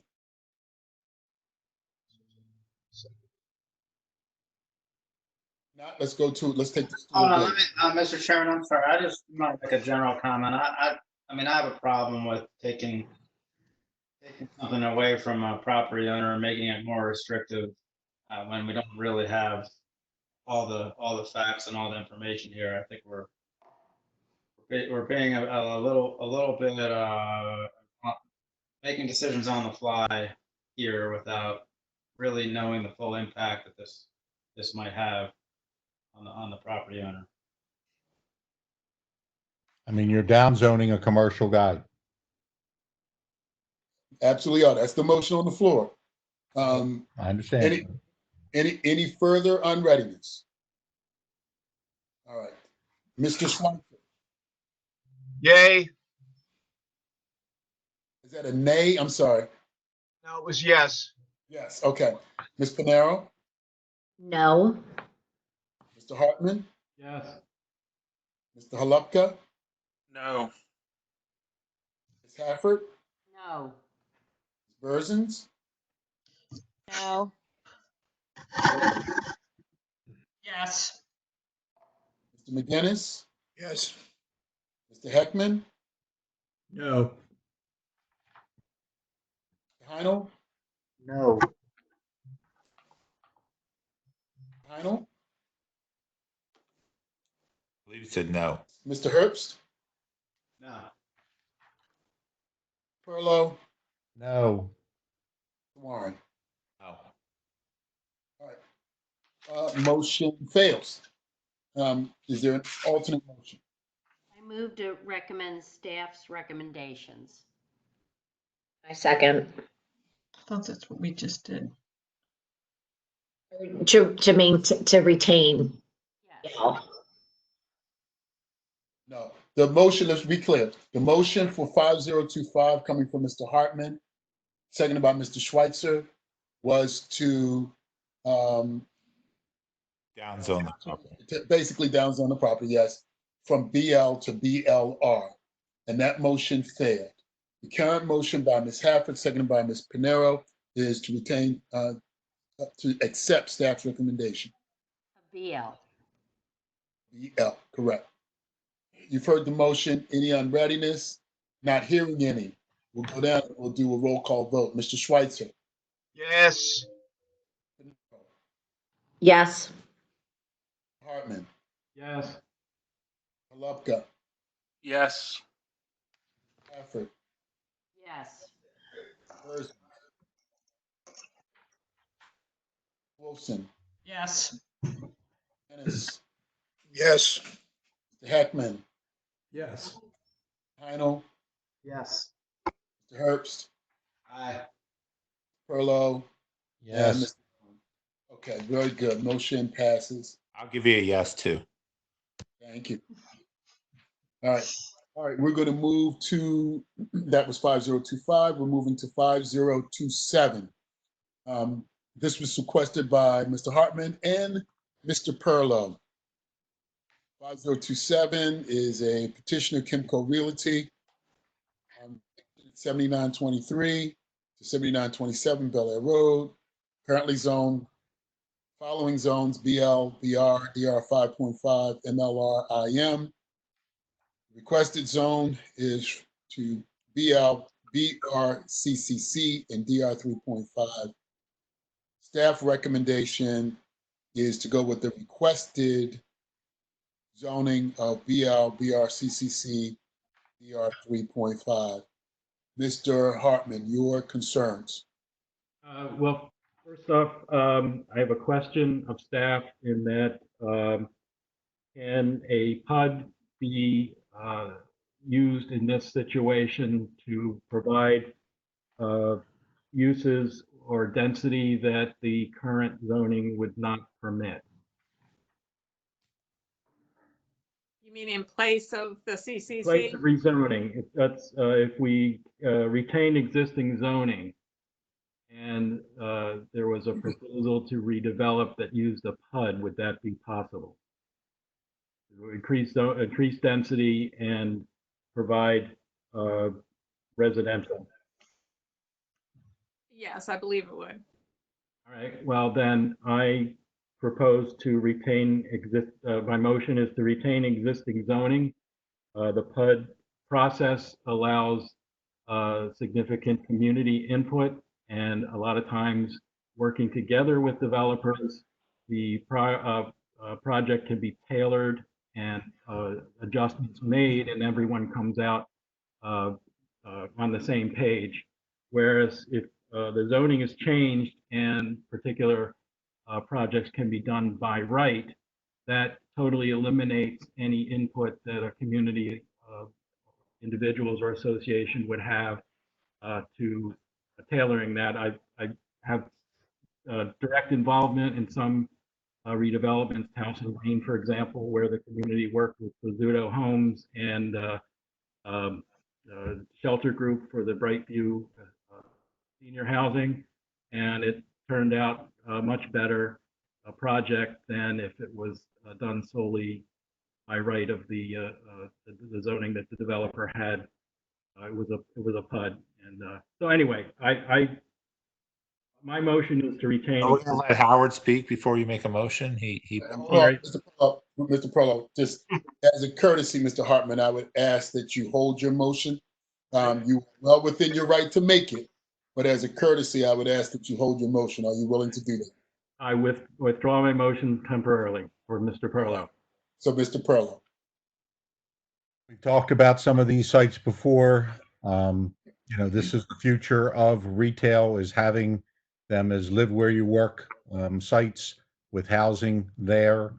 It is multifamily. It's not what you generally think of that a PUD would be. This is, you know, what the CCC is for. It is what the staff is willing to give here. I feel that, you know, I did sequester it, but I wanted to have some discussion on it.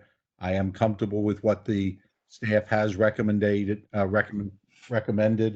You know, interestingly enough, you're taking away an AS zone, so somebody could put a, you know, a gas station on the whole thing. But I do believe that this is a proper site, you know, for the BMCCC. Point of order, Mr. Chairman.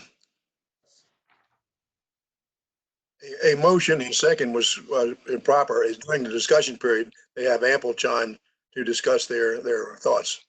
Yeah, but we've been, as a courtesy, we've been allowing anyone who's questioned an item to speak on that item before we've taken a motion.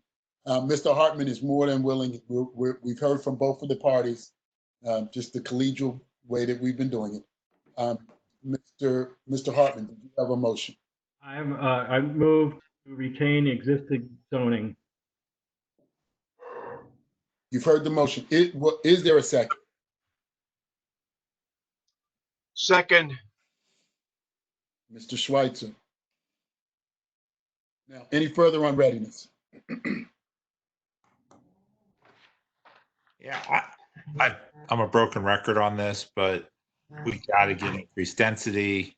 We got to get residential, put people through a PUD process for that. I think, you know, this isn't raw land that we're developing. This is a shopping center.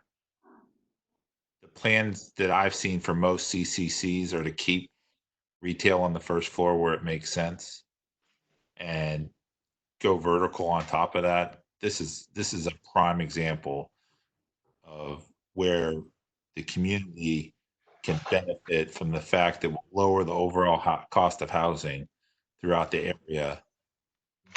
It's going to beautify the property. I just don't get why we're against. And the master plan said we should do more CCC. It just doesn't make any sense to me. Any further on readiness? This, you know, never mind. Just, you know. Mr. Schweitzer, if you know, we're not going to cut off debate. Are we ready for a vote on retaining the existing zoning for 5027? Mr. Schweitzer. Vote in favor of the motion. Okay. Ms. Panero. No. Mr. Hartman. Yes. Ms. Halupka. Mr. Halupka. No. Ms. Hafford. No. Ms. Wolfson. Yes. Mr. McGinnis. Yes. Mr. Heckman. No. Mr. Heinel. No. Mr. Herbst. No. Got help back there. We got somebody learning the process. Mr. Herbst is no. I hope you don't count that as two votes. Let me go grab my kiss. Hang on. Mr. Perlow. No. Mr. Warren. Sorry. No. Okay. And Ms. Berzins? All right, Mike's absent. That motion fails. Is there an alternate motion? I make a motion to accept staff's recommendations. I second it. All right, you've heard the motion. Hold on a second. Mr. Warren. Stafford.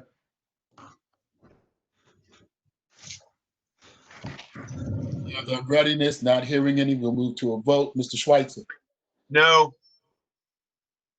Nero. Hartman. No. Guy. Yes. Stafford. Yes. Cousins.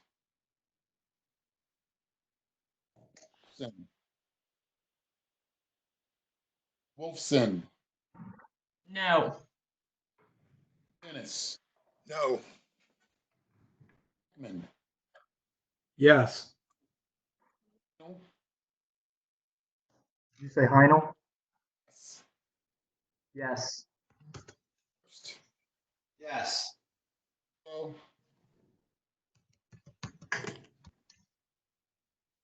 No. Perlow, yes. And Warren. Yes.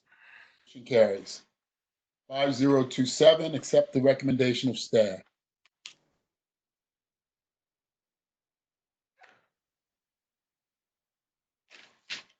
$5028, Mr. Warren, this one is yours. 5028 is, let me bring that up. 5028, petitioner William Polshock, location 4140 Brookfield Road, 9016 to 9028 Bel Air Road, and 4143 to 4145 India Avenue. Current zoning BL and BR 5.5. Requested zoning is BLAS. Staff's recommendation is BL.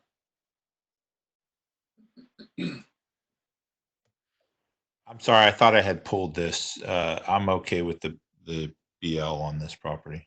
So Okay, with the BL on this property, motion, sir. motion to accept staff's recommendations. Mr. Warren, motion to accept. Second. And that was second by Hartman. Hartman. It's really nice every once in a while to see you two guys on the same page. All right. All in favor, please say aye. Aye. Aye. Opposed have the same right. Motion carries. All right. All right, we're going to move on to 4029, which was sequestered by Mr. Schweitzer, Mr. Hartman, and Mr. Perlow. Okay, this is one that it really reflects some of the same issues in the 5027, and it's looking at the community comments. It's one of those things where the community organization is resisting overdevelopment or a continued development of a developed area as it stands right now, and I basically am in favor of what they are saying. So I'm saying no to this at this point. I don't have any strong feelings on it either way. I read the comments. There was some question in some of the comments, but I think the community is leaning in a direction of not changing the zoning. That's my comment. Got it. Mr. Wow. I figure out where I am. Mr. Perlow's next. Mr. Hartman's next. Well, I repeat my comments from 027. I think a PUD would be sufficient to redevelop this area, and that gives communities a say in what happens. You don't get everything you want, and in fact, with the PUD, communities tend not to get a lot of what they ask for, but that's fine. It works, and I think that the project comes out better in the end.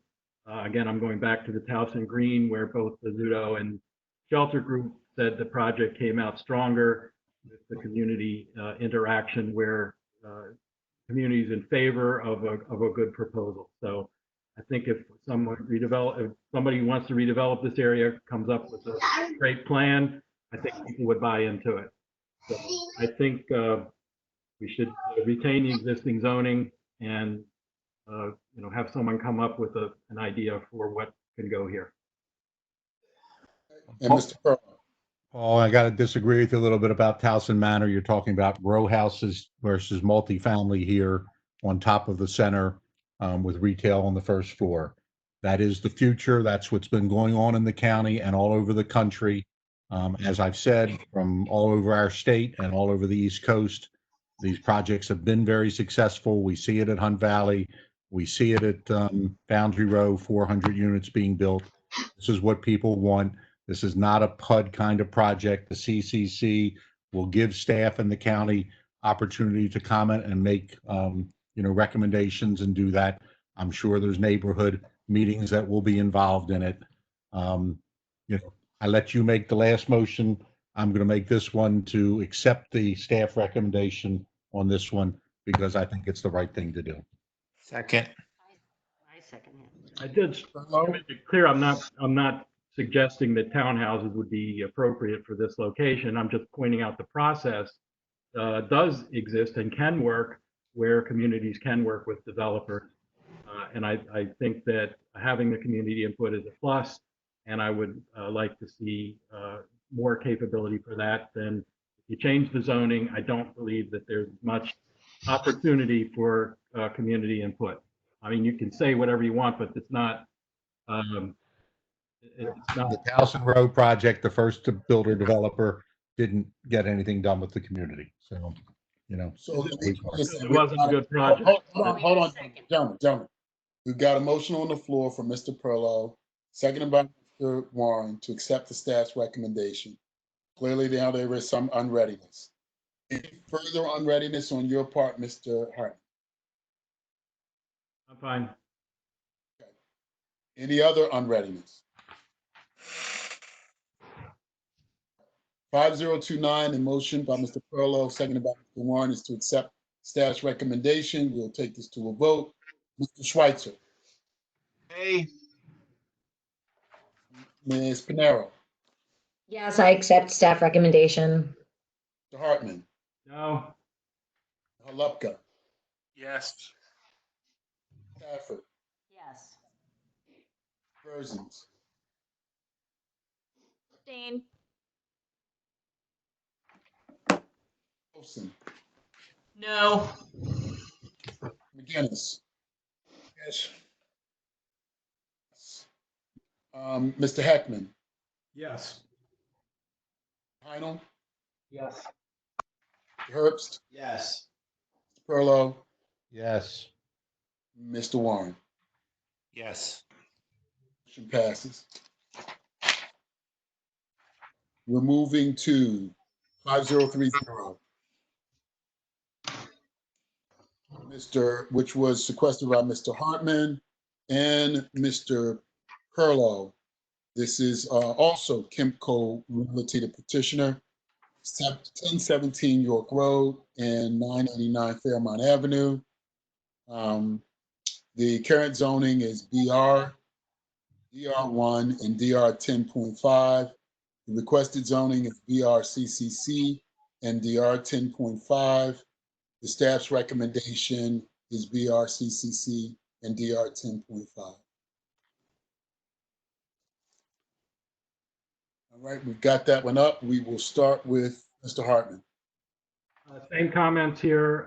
The Towson Communities Alliance, an umbrella group of 30 community associations, would recommend keeping existing zoning. The community next door there, that's 10.5, UCR 10.5, opposes changing the zoning as well.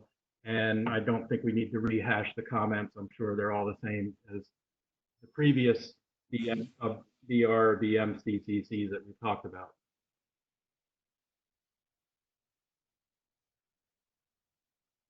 Mr. Perlow. Mm-hmm.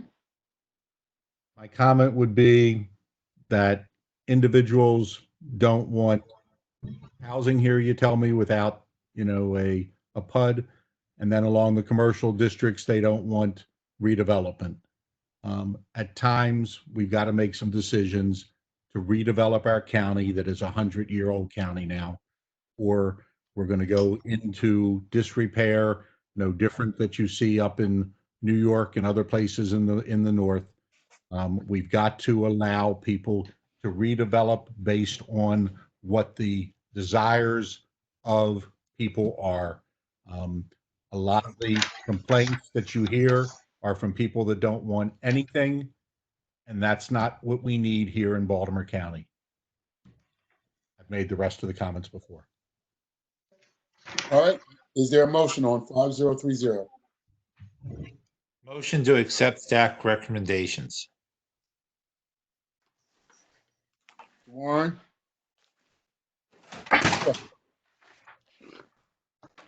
Motion to accept staff recommendation. is there a second? Second, Mr. Perla. For the motion, any further unreadiness? Any other board members have a unreadiness? Not?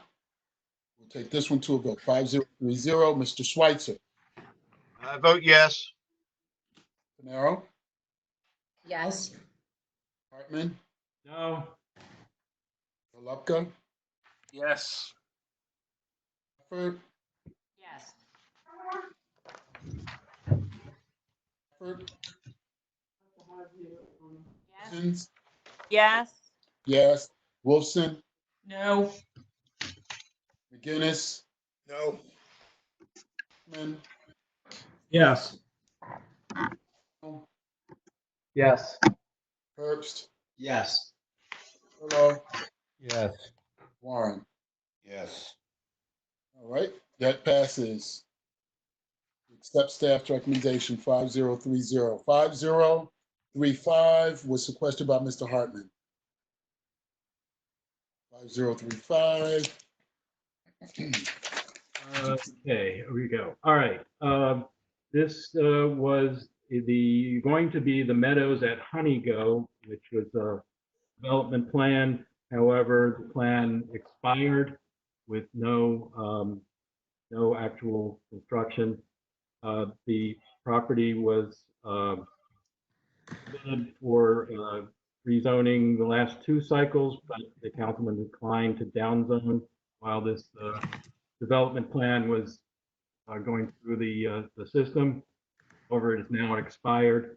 So I am proposing, or do I make the motion now? But I think DR2H for the entire property would be the appropriate zoning.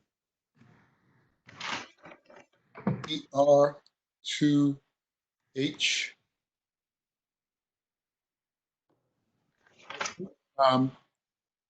Any comments from staff? There were no other opposing views on this. Comments from staff on 5035. Well, this was one of the issues that was same to same, and we took an overall approach of recommending retaining the existing zoning on all the same to same issues because we just didn't have enough information at the time. The Perry Hall, I will say Perry Hall gave us their position that they would like to see it, the Improvement Association would like to see it rezoned to DR2H. Okay. So, What? What What's Mr. the H? What's the H mean? The Honeygo overlay. Oh, I'm sorry.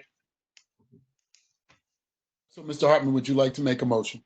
I move that the property 5-035 be zone DR2H. Is there a second? Second. Further on readiness. Explain to me what the H takes away from this property. It's DR2 now, so what's the H do? How is that down zoning this?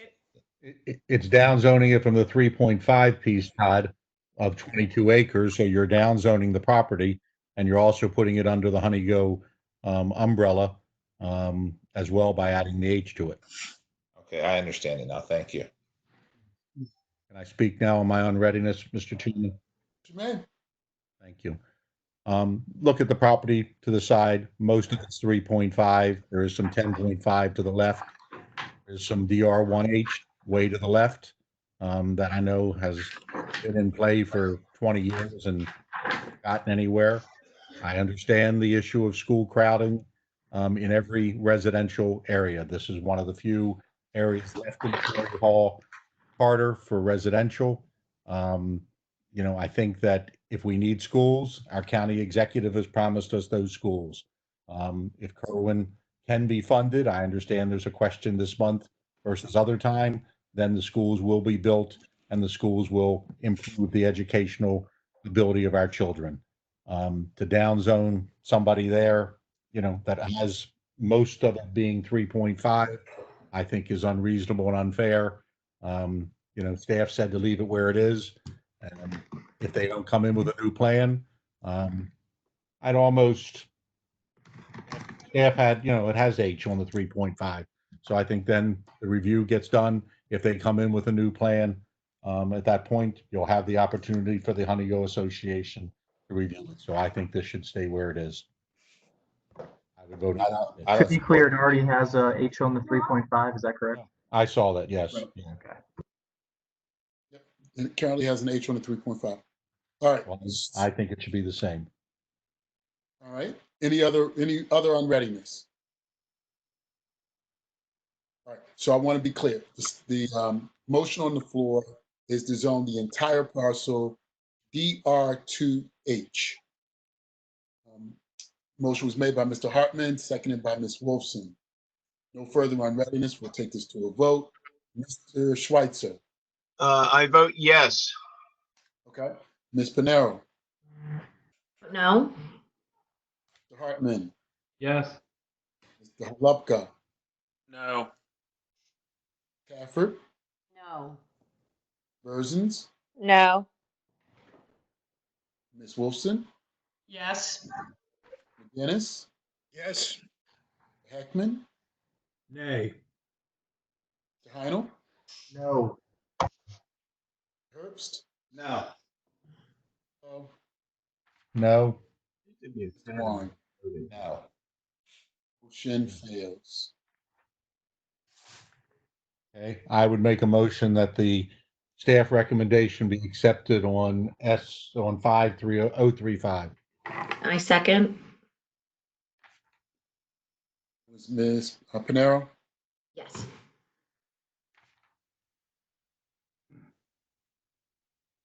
You've heard the motion. We'll take this directly to a vote. Mr. Schweitzer. No. Ms. Pinero. Yes. Hartman. No. Mr. Halupka. Yes. Cafford. Yes. Berzins. Yes. Ms. Wolfson. No. Guinness. No. Mr. Heckman. Yes. Heinel. Yes. Yes. Furlow. Yes. Mr. Warren. Yes. Okay, we're gonna move on to 5036. Mr. Schweitzer, you sequestered this item. 5036 was the planning board, was petitioned by the planning board to Rattleball Park, excuse me. Ball, yeah. Rattleball Park, DR1, DR 10.5, and DR 5.5 are the current zoning classifications. The request is for DR1 in C, and the staff's recommendation is to retain the existing zone. Mr. Schweitzer.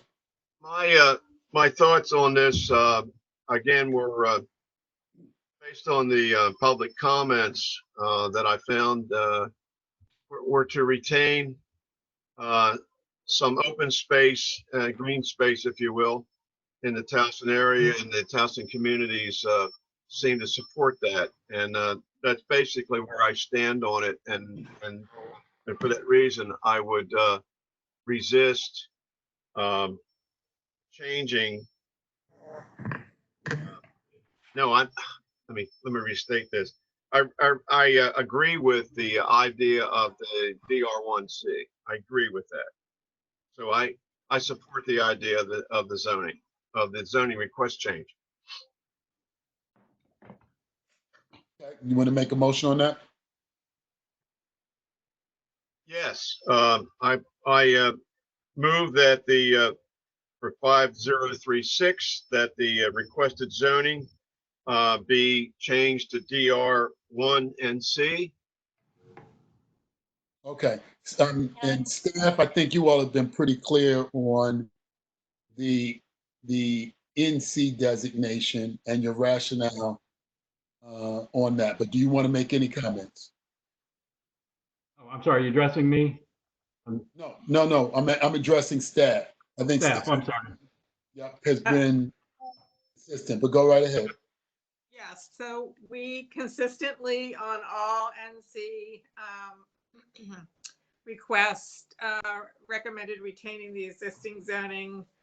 Our rationale being that these are, for the most part, county-owned properties that already have the protection by either environmental covenants, restrictions, easements, or other legal mechanisms.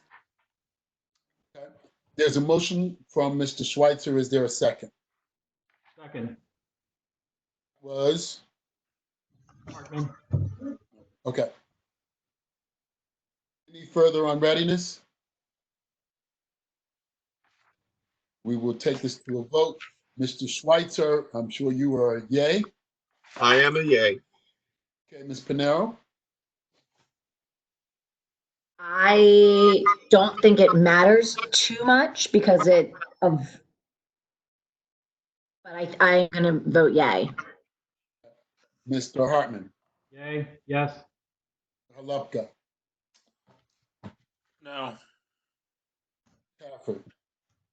Yay. Presidents?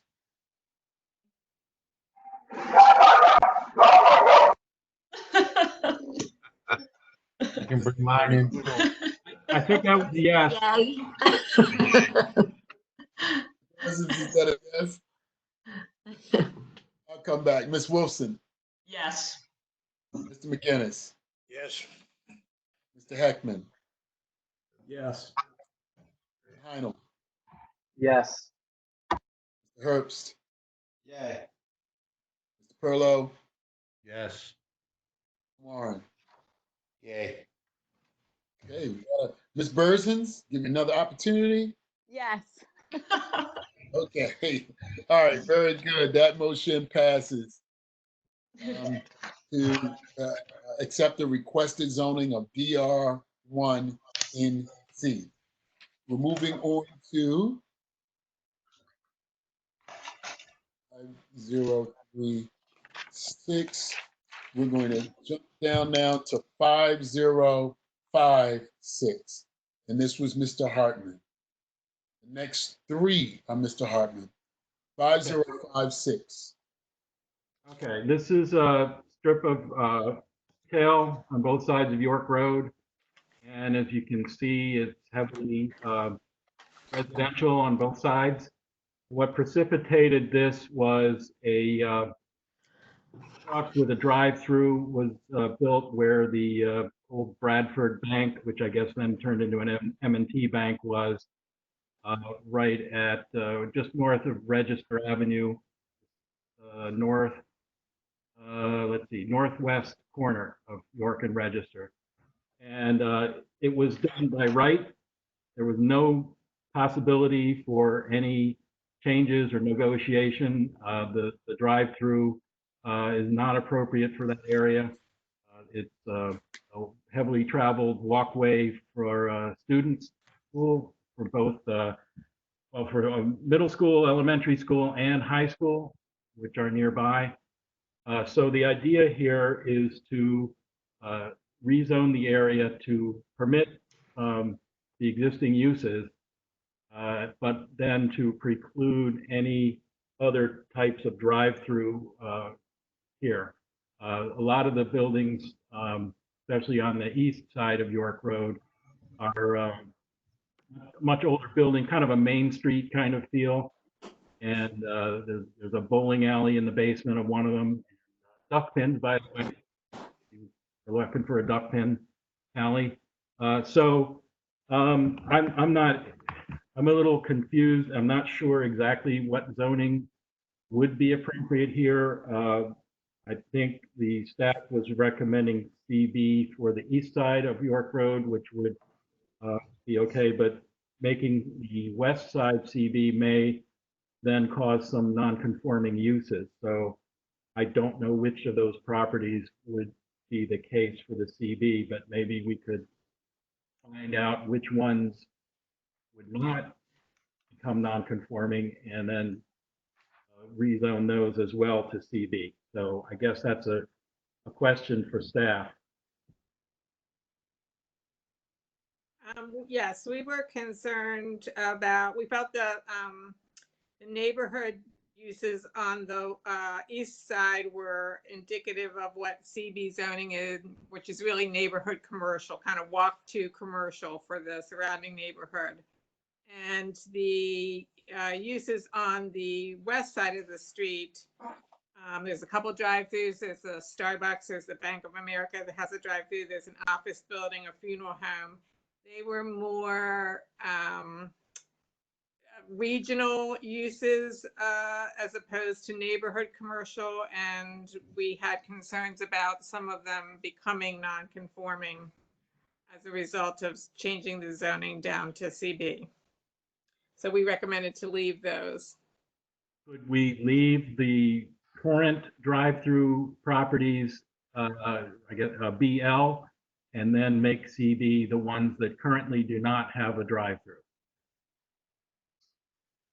Would that make sense? Because then that would not allow any additional drive-throughs, but the ones that currently have drive-through would be conforming. If they were then redeveloped, the new development could have still a drive-through. So you're not increasing the number of drive-throughs, we're retaining the existing. In other words, I want to put a lid on the number of drive-throughs that are there to what we have. Paul, Yes. so I'm very, very familiar with this area, as I know you are. Definitely, I mean, there, in my opinion, there cannot be any, as is, cannot be any drive-throughs on the east side. Are you in agreement with that? That is correct, but I Okay. think I agree with staff's recommendation for CB for the east side. So that's not a concern of mine right now. I'm concerned with the west side to not allow any additional drive-throughs in this stretch of York Road. You know, just limit it to the ones that are there now. My concern with changing anything like that, and I'm familiar with the area too. I worked at the B of A there for a long time, so I probably saw you when I was there then. probably did. The last time you were there, Paul? Last time I was there years ago. I don't go in the bank anymore. I just I never agree with taking people's land rights away, so downzoning is not something I could support. But secondarily, there's weird things with the funeral home. You know, you start changing the funeral home zoning to the, you know. Well, that's well, okay. That's not really a drive-through, I suppose, but It kind of is. I don't know, maybe it is. But you just have to be careful with that stuff. I get what you're trying to do. Yeah. I love the Stoneleigh and Roger Ford's community. They're great communities, stable communities. But when you start doing that stuff, you start to take people's your property right, stealing from But them. You're it's, taking but their it's, property away. it's a very walkable stretch of businesses, and if you South of that and north of that, it's heavy commercial though. You got well, you go farther south, there's the Giant and all that, you know.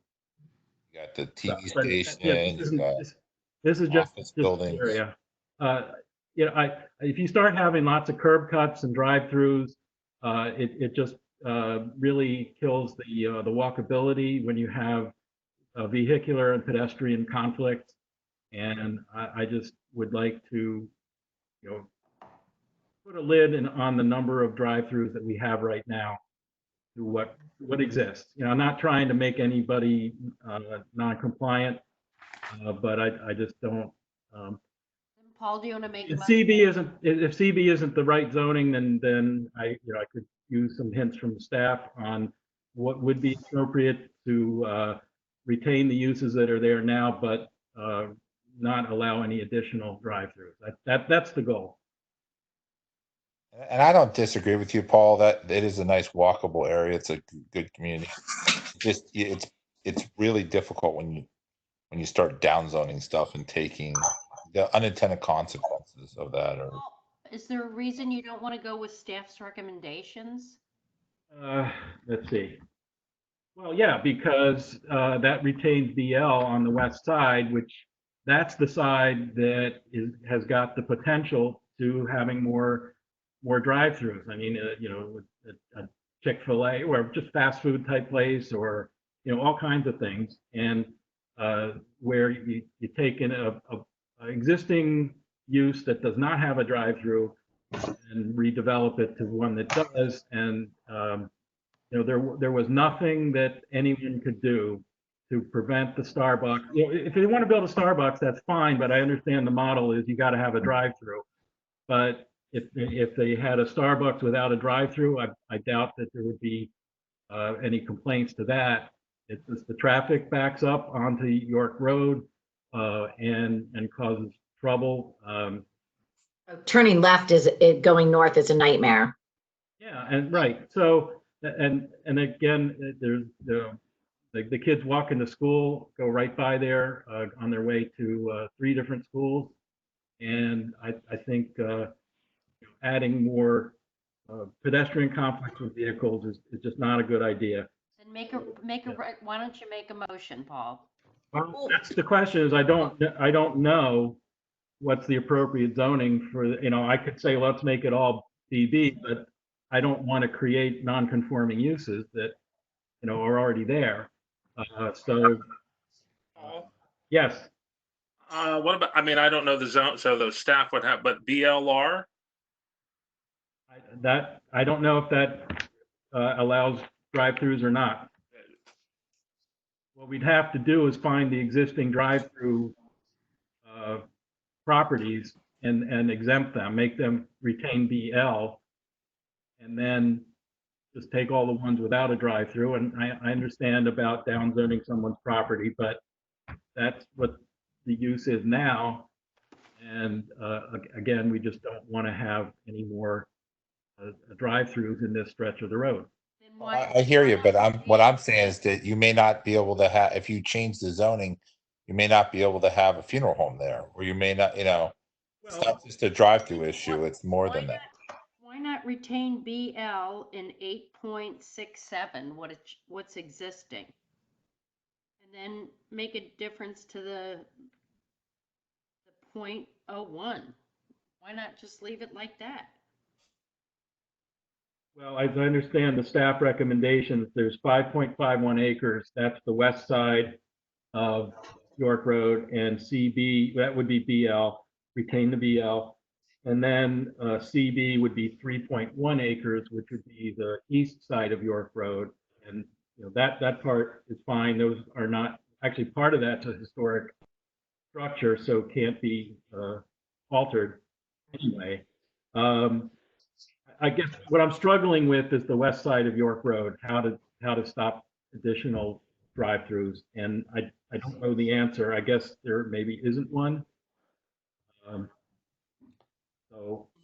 Laurie, can you answer Paul's question? I mean, I guess I tend to agree with your last statement, Paul, that, I mean, we think BL is appropriate there. I don't know that you'd want to chop it up and put CB on some of those businesses like the funeral home and the other ones there. Leave the current drive-throughs out of that. I think it's not looking comprehensively. It's just kind of chopping up the area into different business zones. Right, I agree. A checkerboard approach doesn't look very elegant. All right, so just confirm then, the CB, the 3.1 acres, that's the entire east side of York Road within this 5-056. And then the BL 5.51 acres is the entire west side, subtracting that RO piece. Correct. Okay. All right. Well, I'll make a motion then to accept final staff recommendations. I second it. I don't see an easy way out of, to get what I'm looking for. So. I want to support you on that one. It's just hard. Yeah. All right. Well, thank Got you. it. I got it. We've got a motion by Mr. Hartman to accept and Ms. Hafford seconded the motion. 5056. Where I am? Yeah. All in favor, please say aye. Aye. Aye. Opposed have the same right. Motion carries. We are going to move now to 5057. And that was also a county council issue. The petitioner, southwest or southeast of Snyder Lane, near the corner of Chapel Road. Right. Distinct zone is DR 3.5 and DR 5.5. West is another DR 1 and C. Staff recommendation was to leave it the same. You want to start on that one? And I know that the logic, I'm sure, is pretty much the same, but go right ahead. Yeah, DR1NC, and I understand that it's county-owned land and it's not likely to be sold, but it gives an added layer of protection to the community to retain that green space. And even if it's just a psychological effect, I think it's good to do.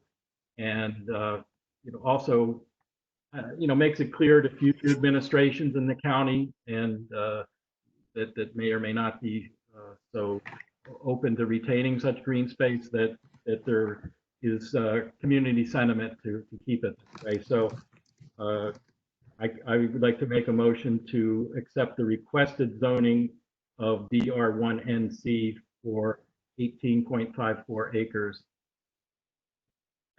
Can we hear from staff? Yep. We can hear from staff. I think. Yeah, sure.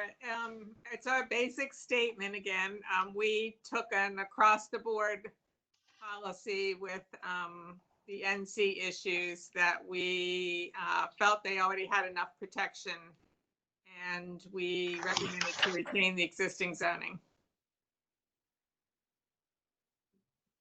Right. There was a motion by Mr. Hartman. Is there a second? Second. Was Second. Mr. McGinnis? Yes. All right. You've heard the motion. Any further unreadiness? What's the acreage on this, staff? Or Laurie, what's the acreage? It's 18.54. Parcel. Is this reserved for any purpose? Well, right now there's a ball field on it and past parkland. One thing I asked when this all happened was downzoning property devalues it. And then Paul, you talked to and went to the administrative, who did you go to? Elizabeth J. Irwin, who is the county auditor, and what she said about downzoning, it basically doesn't, if it's county-owned land, it doesn't matter because the tax value of that land is zero. The county does not pay property tax on its own land. So the value on the books would not change. In fact, it's possible that the county property tax would increase due to increased assessments of surrounding properties over time. That it's known that being next to parkland and especially land that has been that it can't be developed, increased surrounding property values. So in the long run, it may increase property tax income for the county. Paul, Yes. I just want to make sure I'm looking at the right property. The DR1 that's on the screen, is that Honeygo Elementary School right now? That I couldn't tell you. I don't know. That is correct. Okay. For Honeygo Elementary, the county had to trade some of its land that it bought for POS to make sure that site would accommodate a school. And the value of that POS, we had to make sure was intact for land that we traded it for. So Jeff, that's why staff recommendation is to hold the value, correct? Yes. Okay. 057 is owned by Baltimore County, is that correct? Yes. Okay, just want to make sure it doesn't say it. I don't believe NC designation can go on privately owned land unless it's a community association owning it. It can go on HOA land. Right. Okay, but it can't go on otherwise privately owned land. Okay. Correct. All right. We've got a motion by Mr. Hartman, seconded by Mr. McGinnis. Let's take this to a vote. Schweitzer. I vote yes. Ms. Panero. I vote yes. Mr. Hartman. Yes. Mr. Halupka. Yes. Stafford. Yes. Berzins. Yes. Ms. Wilson. Yes. Mr. McGinnis. Yes. Heckman. Yes. Heinel. Herbst. Yes. DePerlo. Yes. Mr. Warren. Yes. Mr. Hunt. Was 5057, recommendation DR1 NC. 5059. That's me again. It's all county land, and I would make a motion to zone this DR1 NC. Is same argument as the last one.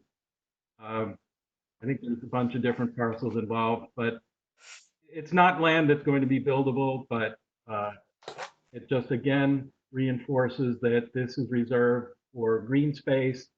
It's by major thoroughfares, and there's streams involved as well. So it's not likely that it's going to be able to support any kind of development on it. But again, this reinforces that is green space. So make a motion to zone this DR1NC, the entire area of issue 5-059.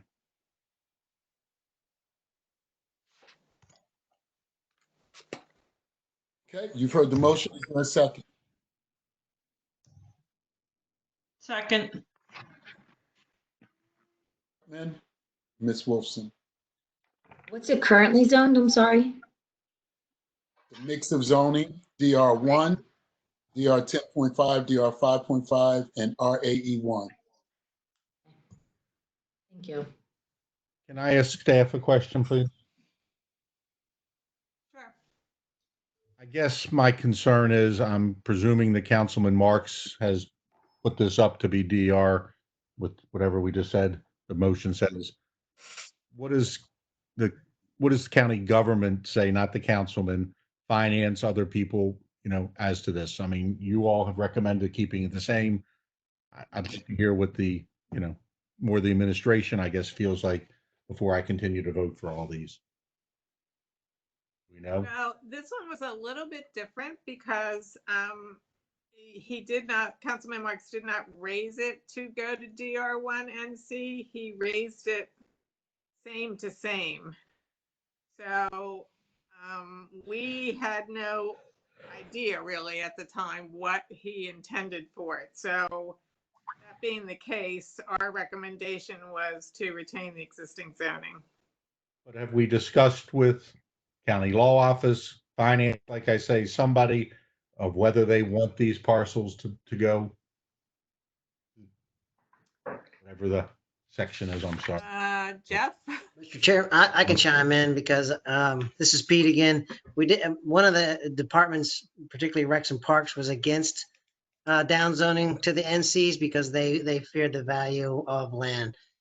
Primarily what Jeff spoke to about swapping of land if they have to. You're gonna have to pay back at the POS price that you may have paid for it, program open space. So Pat McDougal from Rexham Park was adamantly against downzoning county parkland. So that was the one agency. I make if we let. Can you hang on a second? You might want to be careful about this one. It looks like there's some residential maybe at the top. There's some things Jen's clicking on that maybe should not be included if you're going to apply NC. The thing I would like to say is like, if Paul wants to make his recommendations, because after he does, if it doesn't pass, I'm going to recommend that we go with staff's recommendations. I understand. That's my concern, though. I mean, look, I'm looking at it. I can't tell you that the lower section of it couldn't have a soccer field on it. I mean, I don't know the grades. I don't know what's there. But I think once we start down zoning all of these pieces, if the county wanted them for something, then they got to go back through a 4-year cycle to get it back to what they need. And I just, I just have a problem doing it so that there is no development. If it's not a park, one that was a park, Radaball, I understood that. Other ones, the one with the ball field, I understood, but just to downzone them all, I guess I'm starting to have a problem with. But Howard, let him go, and then we'll go. And then I'll make a recommendation for staff's recommendations. I think people. I'm just giving my unreadiness. That's all. That's my Understood. Any further unreadiness? Let me. Mr. Chair, could I point out one thing too?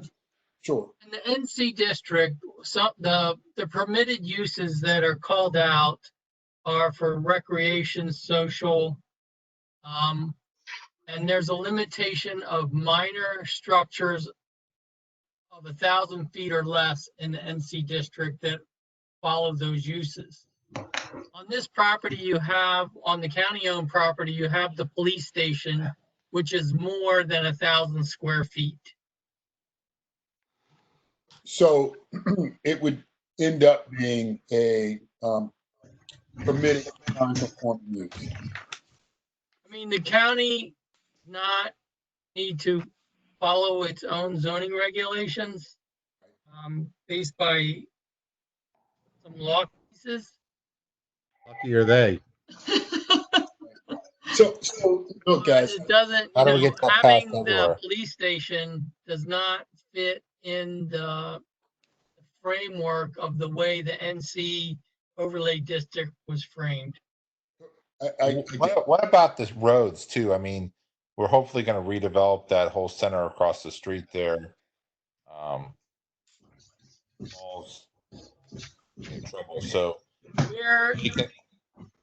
Excuse me, Mr. Warren, the area behind the police station where you see the black squiggly lines is the White Marsh PUD that has townhouses, apartments, a church, multifamily. That's all part of that PUD that encompasses this whole corner, except along the frontage of Perry Hall Boulevard. okay, I'm good. Are we ready to vote? I'd like to revise my motion if possible. I don't want to affect the police station or the residential properties at the north end of this. Yeah, the green, no, yeah, that one and the one down on the south. There's two up there. So I would like to amend the motion to exclude that one too. Does that go into the issue that we're discussing or not? I don't think. No. I would like to exclude, oh. All right, Come on. okay. Back in. Okay, Mr. Chairman, I would like to amend my motion to exclude the areas that were pointed out in green just then, the one in the south, the two parcels on the north, and then that little bit, I guess, where was that? It was DR 55. Yeah, that one.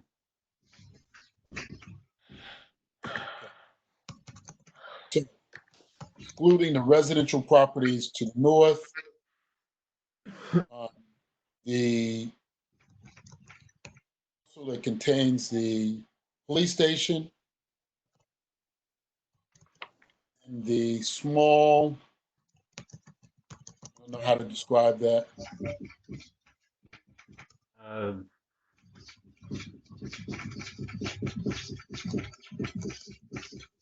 small area which overlaps, is that? It's called 50 Residence at White Marsh.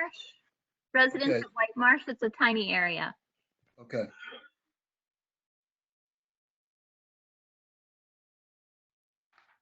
So exclude the overlap with residents at White Marsh. Okay, that's my motion.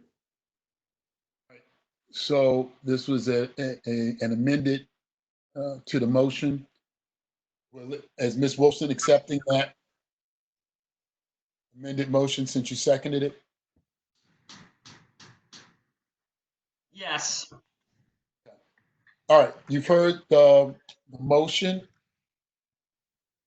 We'll take this to any further on readiness. If not, we'll take this to a vote. Yeah, only thing I would say is I'm really worried about the roads. Does what he's doing, does that stop them from being able to increase the traffic, the White Marsh Boulevard, Honeygo, or Prairie Parkway Boulevard there? So that's an unreadiness, and that's a question for staff. Will that have any impact on what the county can do with the roads there?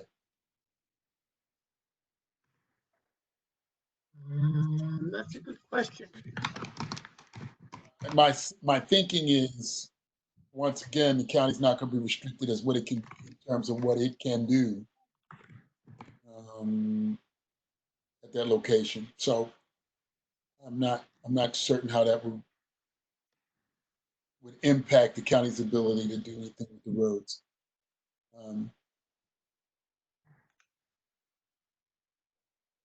All right, I'm ready to vote. That's fine. Thank you. Mr. Schweitzer. I vote yes. Ms. Pinero. Yes. Mr. Hartman. Yes. Mr. Halupka. No. Stafford. No. Burson.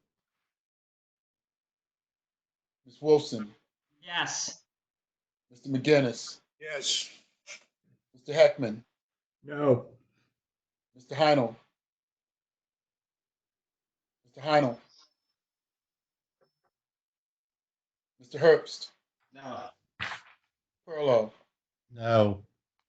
Mr. Warren. No. Motion fails. Make a motion to accept staff recommendation. I second. Moved in second to accept staff's recommendation for 5059. That was motion was made by Mr. Perlow, second by Ms. Hafford.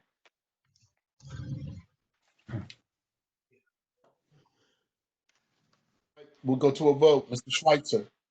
Yes. Pinero. Yes. Hartman. No. Lupka. Yes. Hafford. Yes. Yes.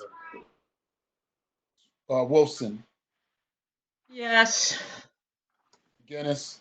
Yes. Heckman. Yes. Mr. Heinel. Mr. Herbst. Yes. Perlow. Yes. And Mr. Warren. Yes. That passes 5059. We are now on 62, which was presented by Kathy Pinero and Bob Schweitzer and Paul Hartman. Stop, I got that wrong. 5062 was sequestered strictly by Ms. Catherine Pinero. Laurie, I believe the owner of Leos has contacted the planning department. He just wants his property rezoned. Are you able to show that where that is? His attorney contacted us, and it's 14 Willow Avenue.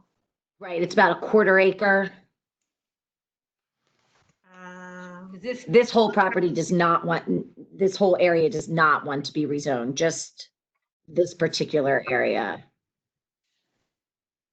Well, I mean, the councilman put in the larger area.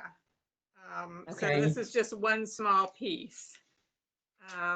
And the reason that his attorney requested this piece was it's a non-conforming use in the RO right now, and he would like to put up some new signage that would require either BM or BL zoning. Short of a text amendment, this would allow such signage in the RO zone for non-conforming uses. The only way to make the signage update possible is to rezone the property. That's a statement by his attorney. Right. I think this is very similar to the issue that we discussed last Thursday and also this evening. We don't want to go the way of a text amendment. It currently is and has been for decades a service station right off of York Road. Immediately to the left is the large Verizon building. Diagonal from it is a Domino's, I believe, and then across the street is this is part of the triangle. So it makes sense. He's not asking for signage on the road on Willow Avenue. I believe the reason he's asking this is for signage on the building. It's a small business that's been a part of Towson for, again, decades. It's a business that I myself have used, and I think it makes perfect sense to support him and the small business in this location. And I agree with Katie. I mean, this gentleman has been a part of our community for many years. He's a small mom and pop, just what we'd like to see in a Maryland kind of area. So if you can make a recommendation on how he can get a sign and allow him to do that at that site, that would be great. Let me make sure I'm clear. So his parcel is the parcel that's currently zoned RO? The green highlighted part is popping up. He shares a party wall with another use. The right half of the RO is an office building, and then the left half is Leo's garage. It's the auto repair place, and there's no objection to helping him get a sign. His use is grandfathered in, so he can't right now with the existing zoning change the sign. So whatever the lowest zoning that he needs to get the sign to replace the signage that faces York Road would be appropriate, I think. And it's a very small, very small property, very small lot. It's about a quarter acre. There's minimal risk in the zoning change. There's just not, if it were to change hands, of course, that is not the case. That is not in the foreseeable future. But if it were, there's just very minimal risk to the surrounding area. Lori, what would you recommend to allow him to do a sign? What is? I mean, it looks like the signs that he wants, BM would allow it by right. Okay. Do we did know it. why I the think it- councilman put in the whole property and what's the rationale behind? And I'm on board, by the way, with this 0.25 acres. It seems to make sense, but what about the rest of it? Talking about the rest of the whole issue, or? I mean, are we just gonna vote on 0.25 acres of the issue, and how do we, what do we do with the rest of the issue? Let Lori answer first. The input that I got from the community was that, again, this one was raised same to same. So when the community started calling me, they didn't really know what they were looking at. So I directed them to call the councilman and see what his intentions were. And while this was part of it, he also, I think, indicated to the community that there were some other uses along York Road that were underutilized and maybe not appropriately zoned. So he wanted to look at the possibility of rezoning it and putting these into play. So what if he just wants a sign, what other zoning could we give him to get him the signage that he wants? Can I ask a question of the Towson people? Is the sign on the front of the building, on the side of the building, or is it a big sign on top of the building to try to get people to see where he is versus that's Thunderbird that we had down in the 6th or 7th district? I mean, I'm just trying to understand what he wants. Nancy, you would probably, you'll be able to support this, I believe. It's just a very run-of-the-mill sign on the front of the building. It's by no means ostentatious. Not up on top of the roof, that's some big sign or something like that. No. It is. Well, yeah, the sign is on the roof, but it's very innocuous. I assume he wants to have something that's a little maybe larger or lit up or something, but it faces west toward York Road. There's, it's on the roof. It does not face the houses, the townhouses directly across the street to the north or toward the east where there are more townhouses. So it's solely to alert traffic on York Road. Here is where we are. And the existing sign is fine. Nobody has a complaint about that. And I think it would be good to help out this business. We're in agreement here, so I don't want to disagree with you, but I think the current sign is on the top and the future sign, assuming this gets approved, would be on the front. Yeah, the Okay. letter from his attorney indicates that they want a wall-mounted projecting canopy. On the north side of the building or on the They don't indicate. Okay. Well, I would object to the north side because there are a bunch of brand new townhouses right across the street. I wouldn't want that shining in my bedroom night. It doesn't make Window. sense that they'd put a sign that way. Yeah, they're gonna want to face it towards York Road. Right, I agree. It makes sense to face it the way, if he wants to put it on the wall of the building, then great. That's lower than the existing sign that's on the roof. So that would be fine. Okay. Yeah, I think it would Something we need face. to give them, guys, to do. I mean, I don't think there's a lot of objection here. So just what is? Make a. So Laurie, can you highlight and give us the acreage and a description of where? Yep, there we go. A description of There you go, Amy. the Good job. that would be needed. Where it would go on that lot. At this point, we don't have an indication. I mean, there was no site plan or sign plan submitted. It's just a verbal description from his attorney. Does the county have to approve the sign? Yeah, he would have to get a permit for it, yes. Okay, so I'm okay. So that's enough, yeah. I'm okay. Again, what zoning needs to happen to do this? Thank you. And we need zoning. And so do we need DM for that? Yeah. The owner is requesting BM. Okay, I'll make the motion to rezone the property BM and then accept staff recommendations for the rest of the property. I second. So that motion is to rezone the property, and that would be 14 Willow Avenue. Is that correct? Yes. The 2.5 acres of, sorry, Todd, to jump in. The Go ahead. 0.25 acres, BM. I don't think it's that whole thing, Katie, because again, that takes in, I think, the adjoining property. Property, correct. Can we have staff just tell us what we need to do and then we'll make that as the motion? It's BM and RO. The building next door is an office. You want to really give him BM? No, I don't. No, Let me ask, once again, are they two separate addresses? Yes, we are just dealing with 14 Willow. We get the motion accordingly.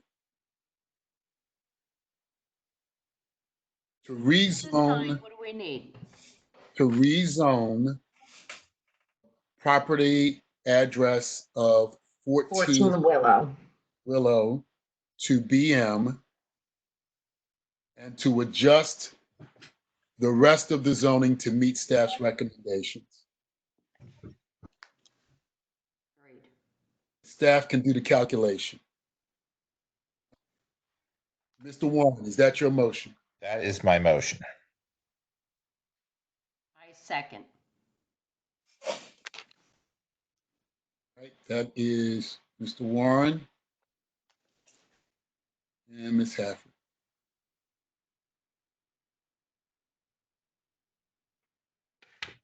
Okay, all in favor say aye. Aye. Opposed have the same right. Motion carries.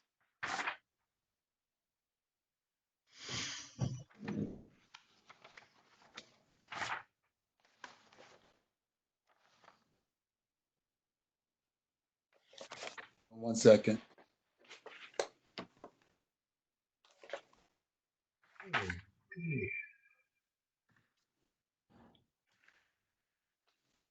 Okay, we're on 5068, and that is Mr. Schweitzer and Mr. Hartman. I am inclined, I know there was a request put in the public comments to rezone, to downzone from 5 to 3.5, but I'm inclined to agree with the staff recommendations on this. Okay. Mr. Hartman, do you have a change of heart? no, I support the requested zoning of 3.5, which matches the rest of West Towson. I'm not sure why the detention center, otherwise known as the jail, there in the upper right corner is included. That doesn't make sense there, but other than that, I think that could actually be excluded. But the rest of it, the community is very much in favor of matching the rest of the area, and the possibilities for some parcels to be combined and redeveloped at the 5.5 density that would not be fitting. So numb. It's like numb. Okay. May I make a motion now? I know, I'm so fat. Okay. Mr. Chairman, I'm sorry, I didn't hear. I said you may make a motion now. Okay, thank you. I make a motion to downzone the entire area of 5-068 to DR 3.5. Subtract the county-owned land in the upper right corner where the jail is.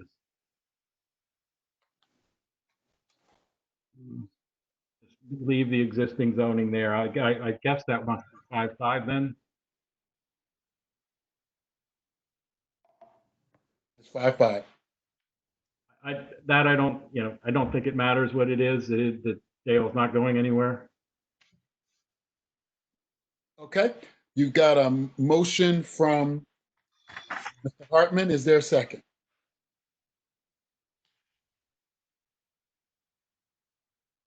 All right, motion dies for lack of second.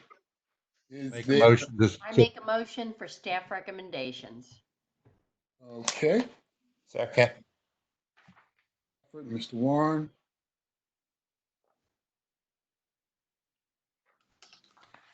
Six eight, staff's recommendation to accept. All in favor, say aye. Aye. Opposed have the same right. No. Okay, roll call. Mr. Schweitzer, Aye. Panero, Aye. Mr. Hartman, No. Lupka, Yes. Pafford, Yes. Cousins, Yes. Wilson, Yes. McGinnis, Yes. Mr. Heckman, Aye. Heinel, Yes. Herbst, Carlo, yes. Warren, Yes. Beck, Ms. Wolfson. I said yes. Oh, Oh, okay. I'm sorry. it's okay. All right. Hear you. And Mr. Herbst, didn't hear you, sir. All right, 5068. Accept staff recommendation, that passes. Are we getting served dinner at the end of the meeting? You were supposed to bring the pizzas. I'll be All right. sending it to order everybody. I'll send it to everybody, or at least give snacks. 5069. We're slowly coming to close. 5069. Again, this is me, Hartman here.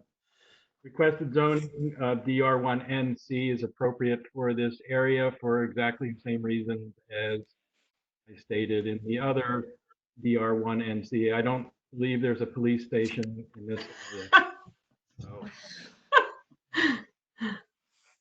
So I make a motion to accept the requested zoning of DR1NC for 15.35 acres. You've heard the motion from Mr. Hartman. Is there a second? Second. Wilson is a second. On readiness. Yes. Yes, I also, what about at these cul-de-sacs? I mean, why would we not want development there?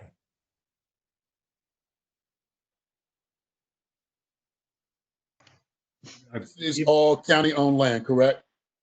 I believe so, yes. And again, the NC designation cannot be assigned to, Mr. Chairman, if I could, part of these properties are part of the homeowners association. Jen is showing that to you, the right-hand side, the Brentwood Homeowners Association. Yep. So some of the properties are part of the homeowners and part of it is county. Okay. So let it vote and then go ahead. So, any other unreadiness? Not hearing any. We'll take it to a vote. To for the requested zoning, DR1NC, Mr. Hartman, Ms. Wolfson, Mr. Schweitzer, Nay. hey, Ms. Panero, Well, now I'm confused, but I would say yay. Okay, so you do want it to be changed to DR1NC. That's the motion. Yes, to continue, yes. No, it's not continuing, it's changing it. No, but I'm referring to what's north of it. Okay. We'll keep going. Mr. Hartman, yes. Mr. Halupka. Lose people. Ms. Hafford, No. Ms. Berzins. Ms. Berzins, Ms. Wolfson. Yes. Berzins was a No. no. Mr. McGinnis, Yes. Heckman, Nay. Mr. Heckman.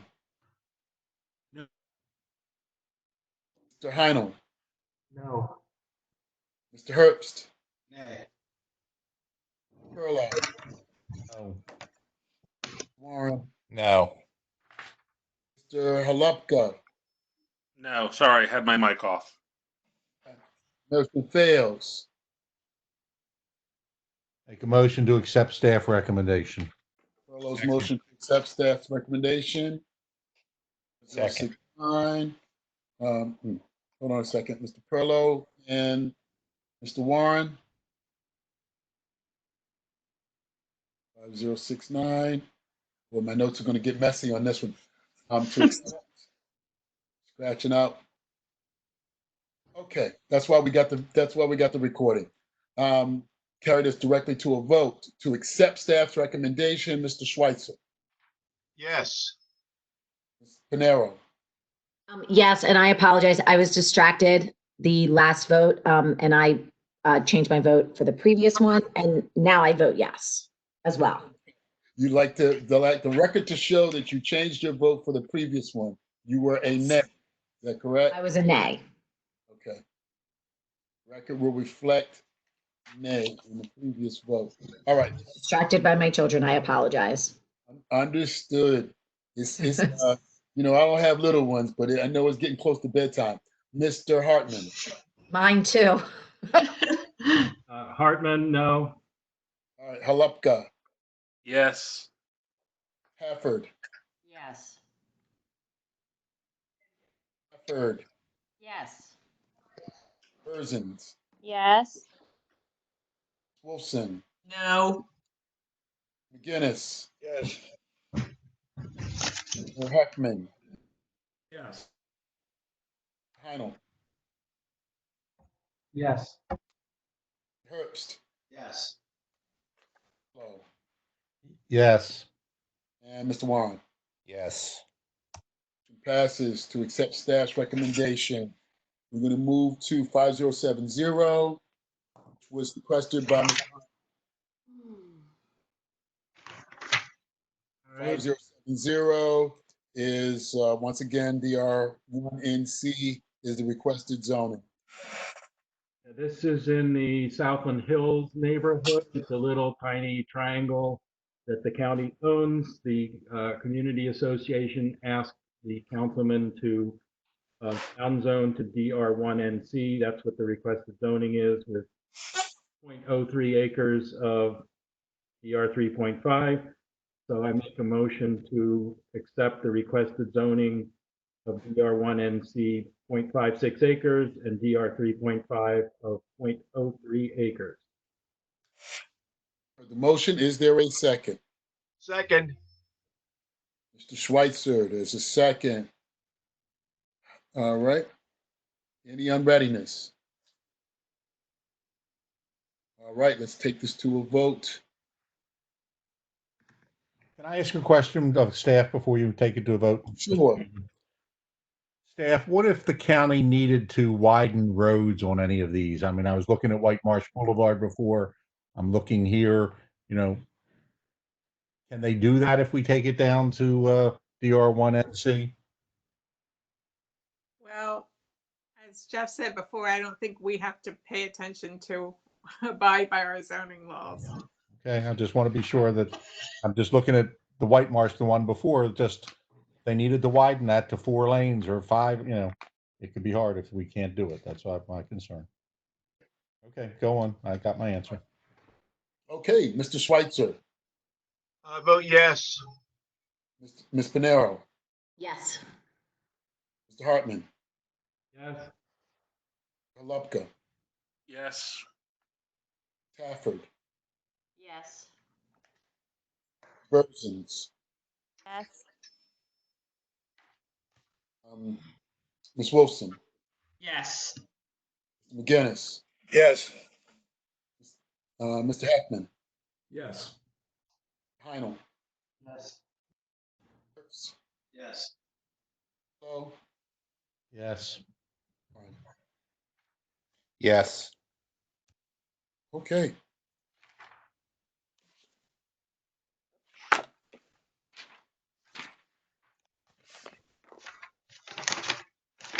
All right, and 5072. More guys. 5072 is Mr. Hartman. Okay, this is a green space that I believe is intended for extension of Herring Parkway. That's never going to happen. So it's best to downzone this to DR1 NC to retain the de facto green space that has been there for years. And all the neighbors rely on this as a walking area, and it's very heavily wooded. You're not going to have a ball field there, but that's valuable green space that enhances the quality of life in that area.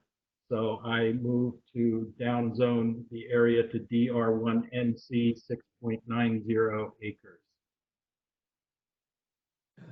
Can I ask for a staff opinion on this one? Let me get the second. Well, before we do that, you're right. Staff's opinion. Well, our opinion, as with all of the NCs, was to retain the existing zoning. I will say that there was a lot of community input on this one in favor of it going to NC.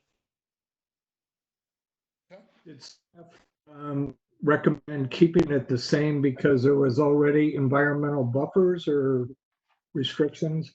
Or just We because? recommended keeping it the same based on our policy that we took with all the NC properties. We did not recommend changing anything in any district, to my knowledge, to NC. Thank you. I know he said there's never going to be an extension of the road, but you know, we don't know. Never's a long time. Would this stop the extension of Herring Parkway if it needed to be extended? Yes. Now, I'm not an expert, but I don't believe it's state land. I don't believe they are bound by county zoning regulations. Correct. States, this is Pete again. Correct. State is not subject to the local rules and regulations. So the idea here is that if the land is ever sold because the state decides surplus property, then it's protected, that the new owner buys it with the NC1, DR1 rather, zoning on it. So it would protect open space, which, you know, not only for recreational use, but also for environmental, stormwater and flow into the Chesapeake Bay. And Paul, you've got a motion, but I want to make sure we do one small correction. In your motion, you asked for the requested zoning. There looks to be a 0.01 difference between what was requested and the current acreage, 6.91. That sometimes is round off error, but I can amend my motion to be 6.91 acres, DR1 NC. You've got a motion. Is there a second? Second. Mr. Schweitzer is the second. All right. Any further on readiness? If not, we'll carry this to a vote. Mr. Schweitzer. I vote yes. Panero. Yes. Hartman. Yes. Mr. Ablupka. Yes. Hafford. Yes. Berzins. Yes. Wolfson. Yes. Ennis. Yes. Yes.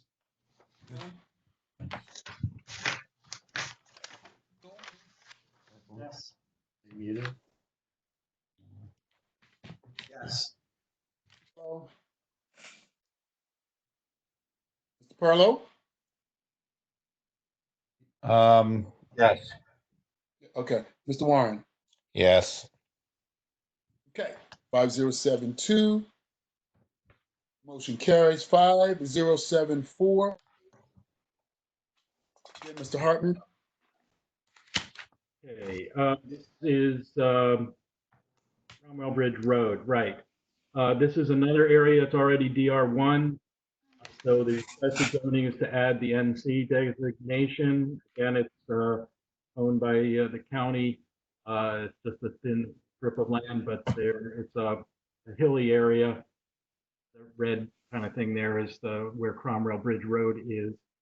So I make a motion to change the zoning to DR1 NC for 4.99 acres.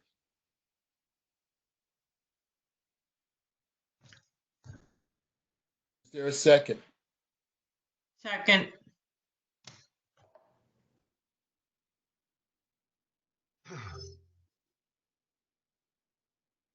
Properly moved and seconded by Ms. Wilson. Any unreadiness? All in favor say aye. Aye. Aye. Any opposed? Not hearing any, motion carries. 5074. Okay, last one of the evening, 5077. Thank you for putting up with my NC issues. The final one, this is Cancer Survivors Park, which is on Goucher Boulevard and Fairmount Avenue. And it is, well, it's a park. It has some statues and various other memorials to cancer survivors. It's not likely that it would be redeveloped. There was talk a few years ago of relocating this memorial, and it got a big uproar. So I make a motion to zone it DR1 NC for 1.41 acres. You've heard the motion. Is there a second? Second.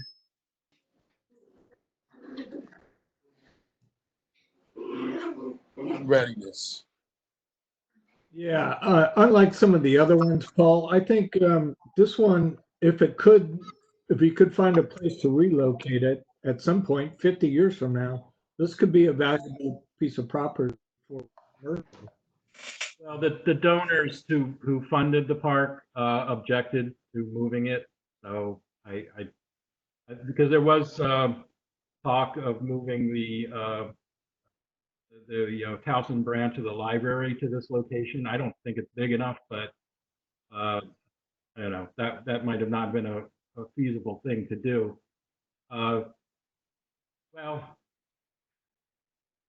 This is in the heart of like a business area. Why?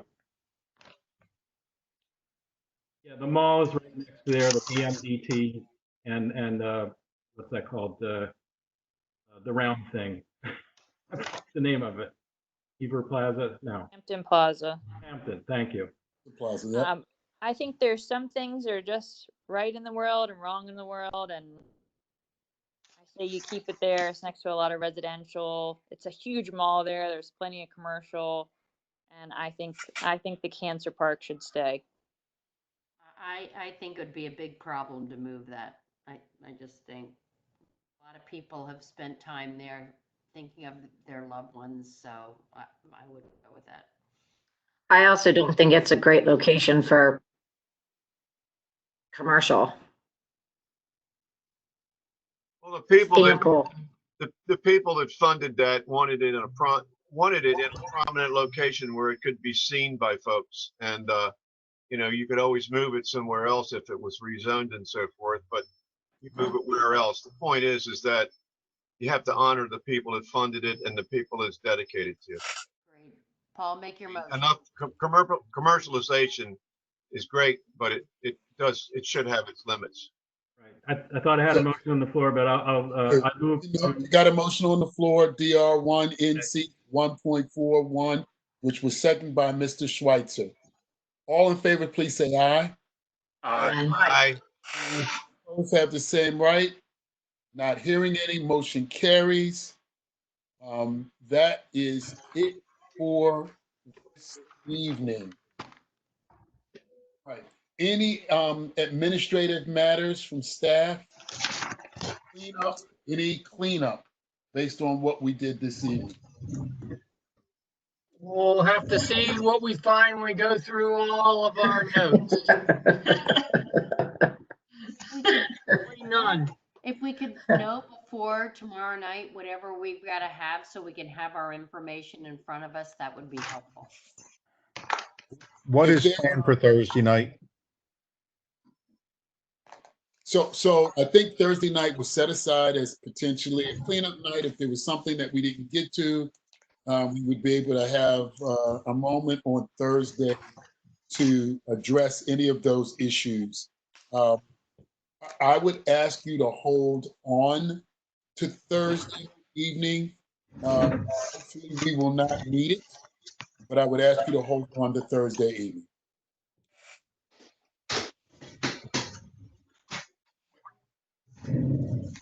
Do our best tomorrow to make sure we've covered everything. We've dotted our I's and crossed our T's. Jeff, if there are any additions, changes to the sequestered list, please call me. Sir, I wanna Wally, say- can you give me a call? This is Todd Warren. Can you call me on 6? I just want to say thank you to all the staff for all the work you've done. I mean, under these horrendous times. And I like agree. years. I second that. Yeah. I mean, you can see everybody involved in this has a lot of passion for Baltimore County, and I hope the community knows that. I think the community is really being exposed to what we do and how this works, and that we are a part of the process. And we will see how things go for the remainder. But I want to thank everybody once again. Great deal of patience, cooperation. We definitely had passions as it relates to this. I think Mr. Schweitzer said it best. Sometimes, those passions can be borne out in ways that we may not necessarily intend. But at the end of the day, it's all coming from, I believe it's all coming from earnest place for each one of the board members. So I thank you all very, very much. I will follow up with Jeff and with Pete, make sure if there are any open items from tonight that we clean them up. And once again, let's try to get through all of this tomorrow evening. We've got probably about another 30 plus to get through. So let's try to make it. Okay? Thank you, Scott. Thank you, Scott. Good job. Thank you. All right. Have a Thank good you. evening. Good evening. Thank you, everyone. Good night.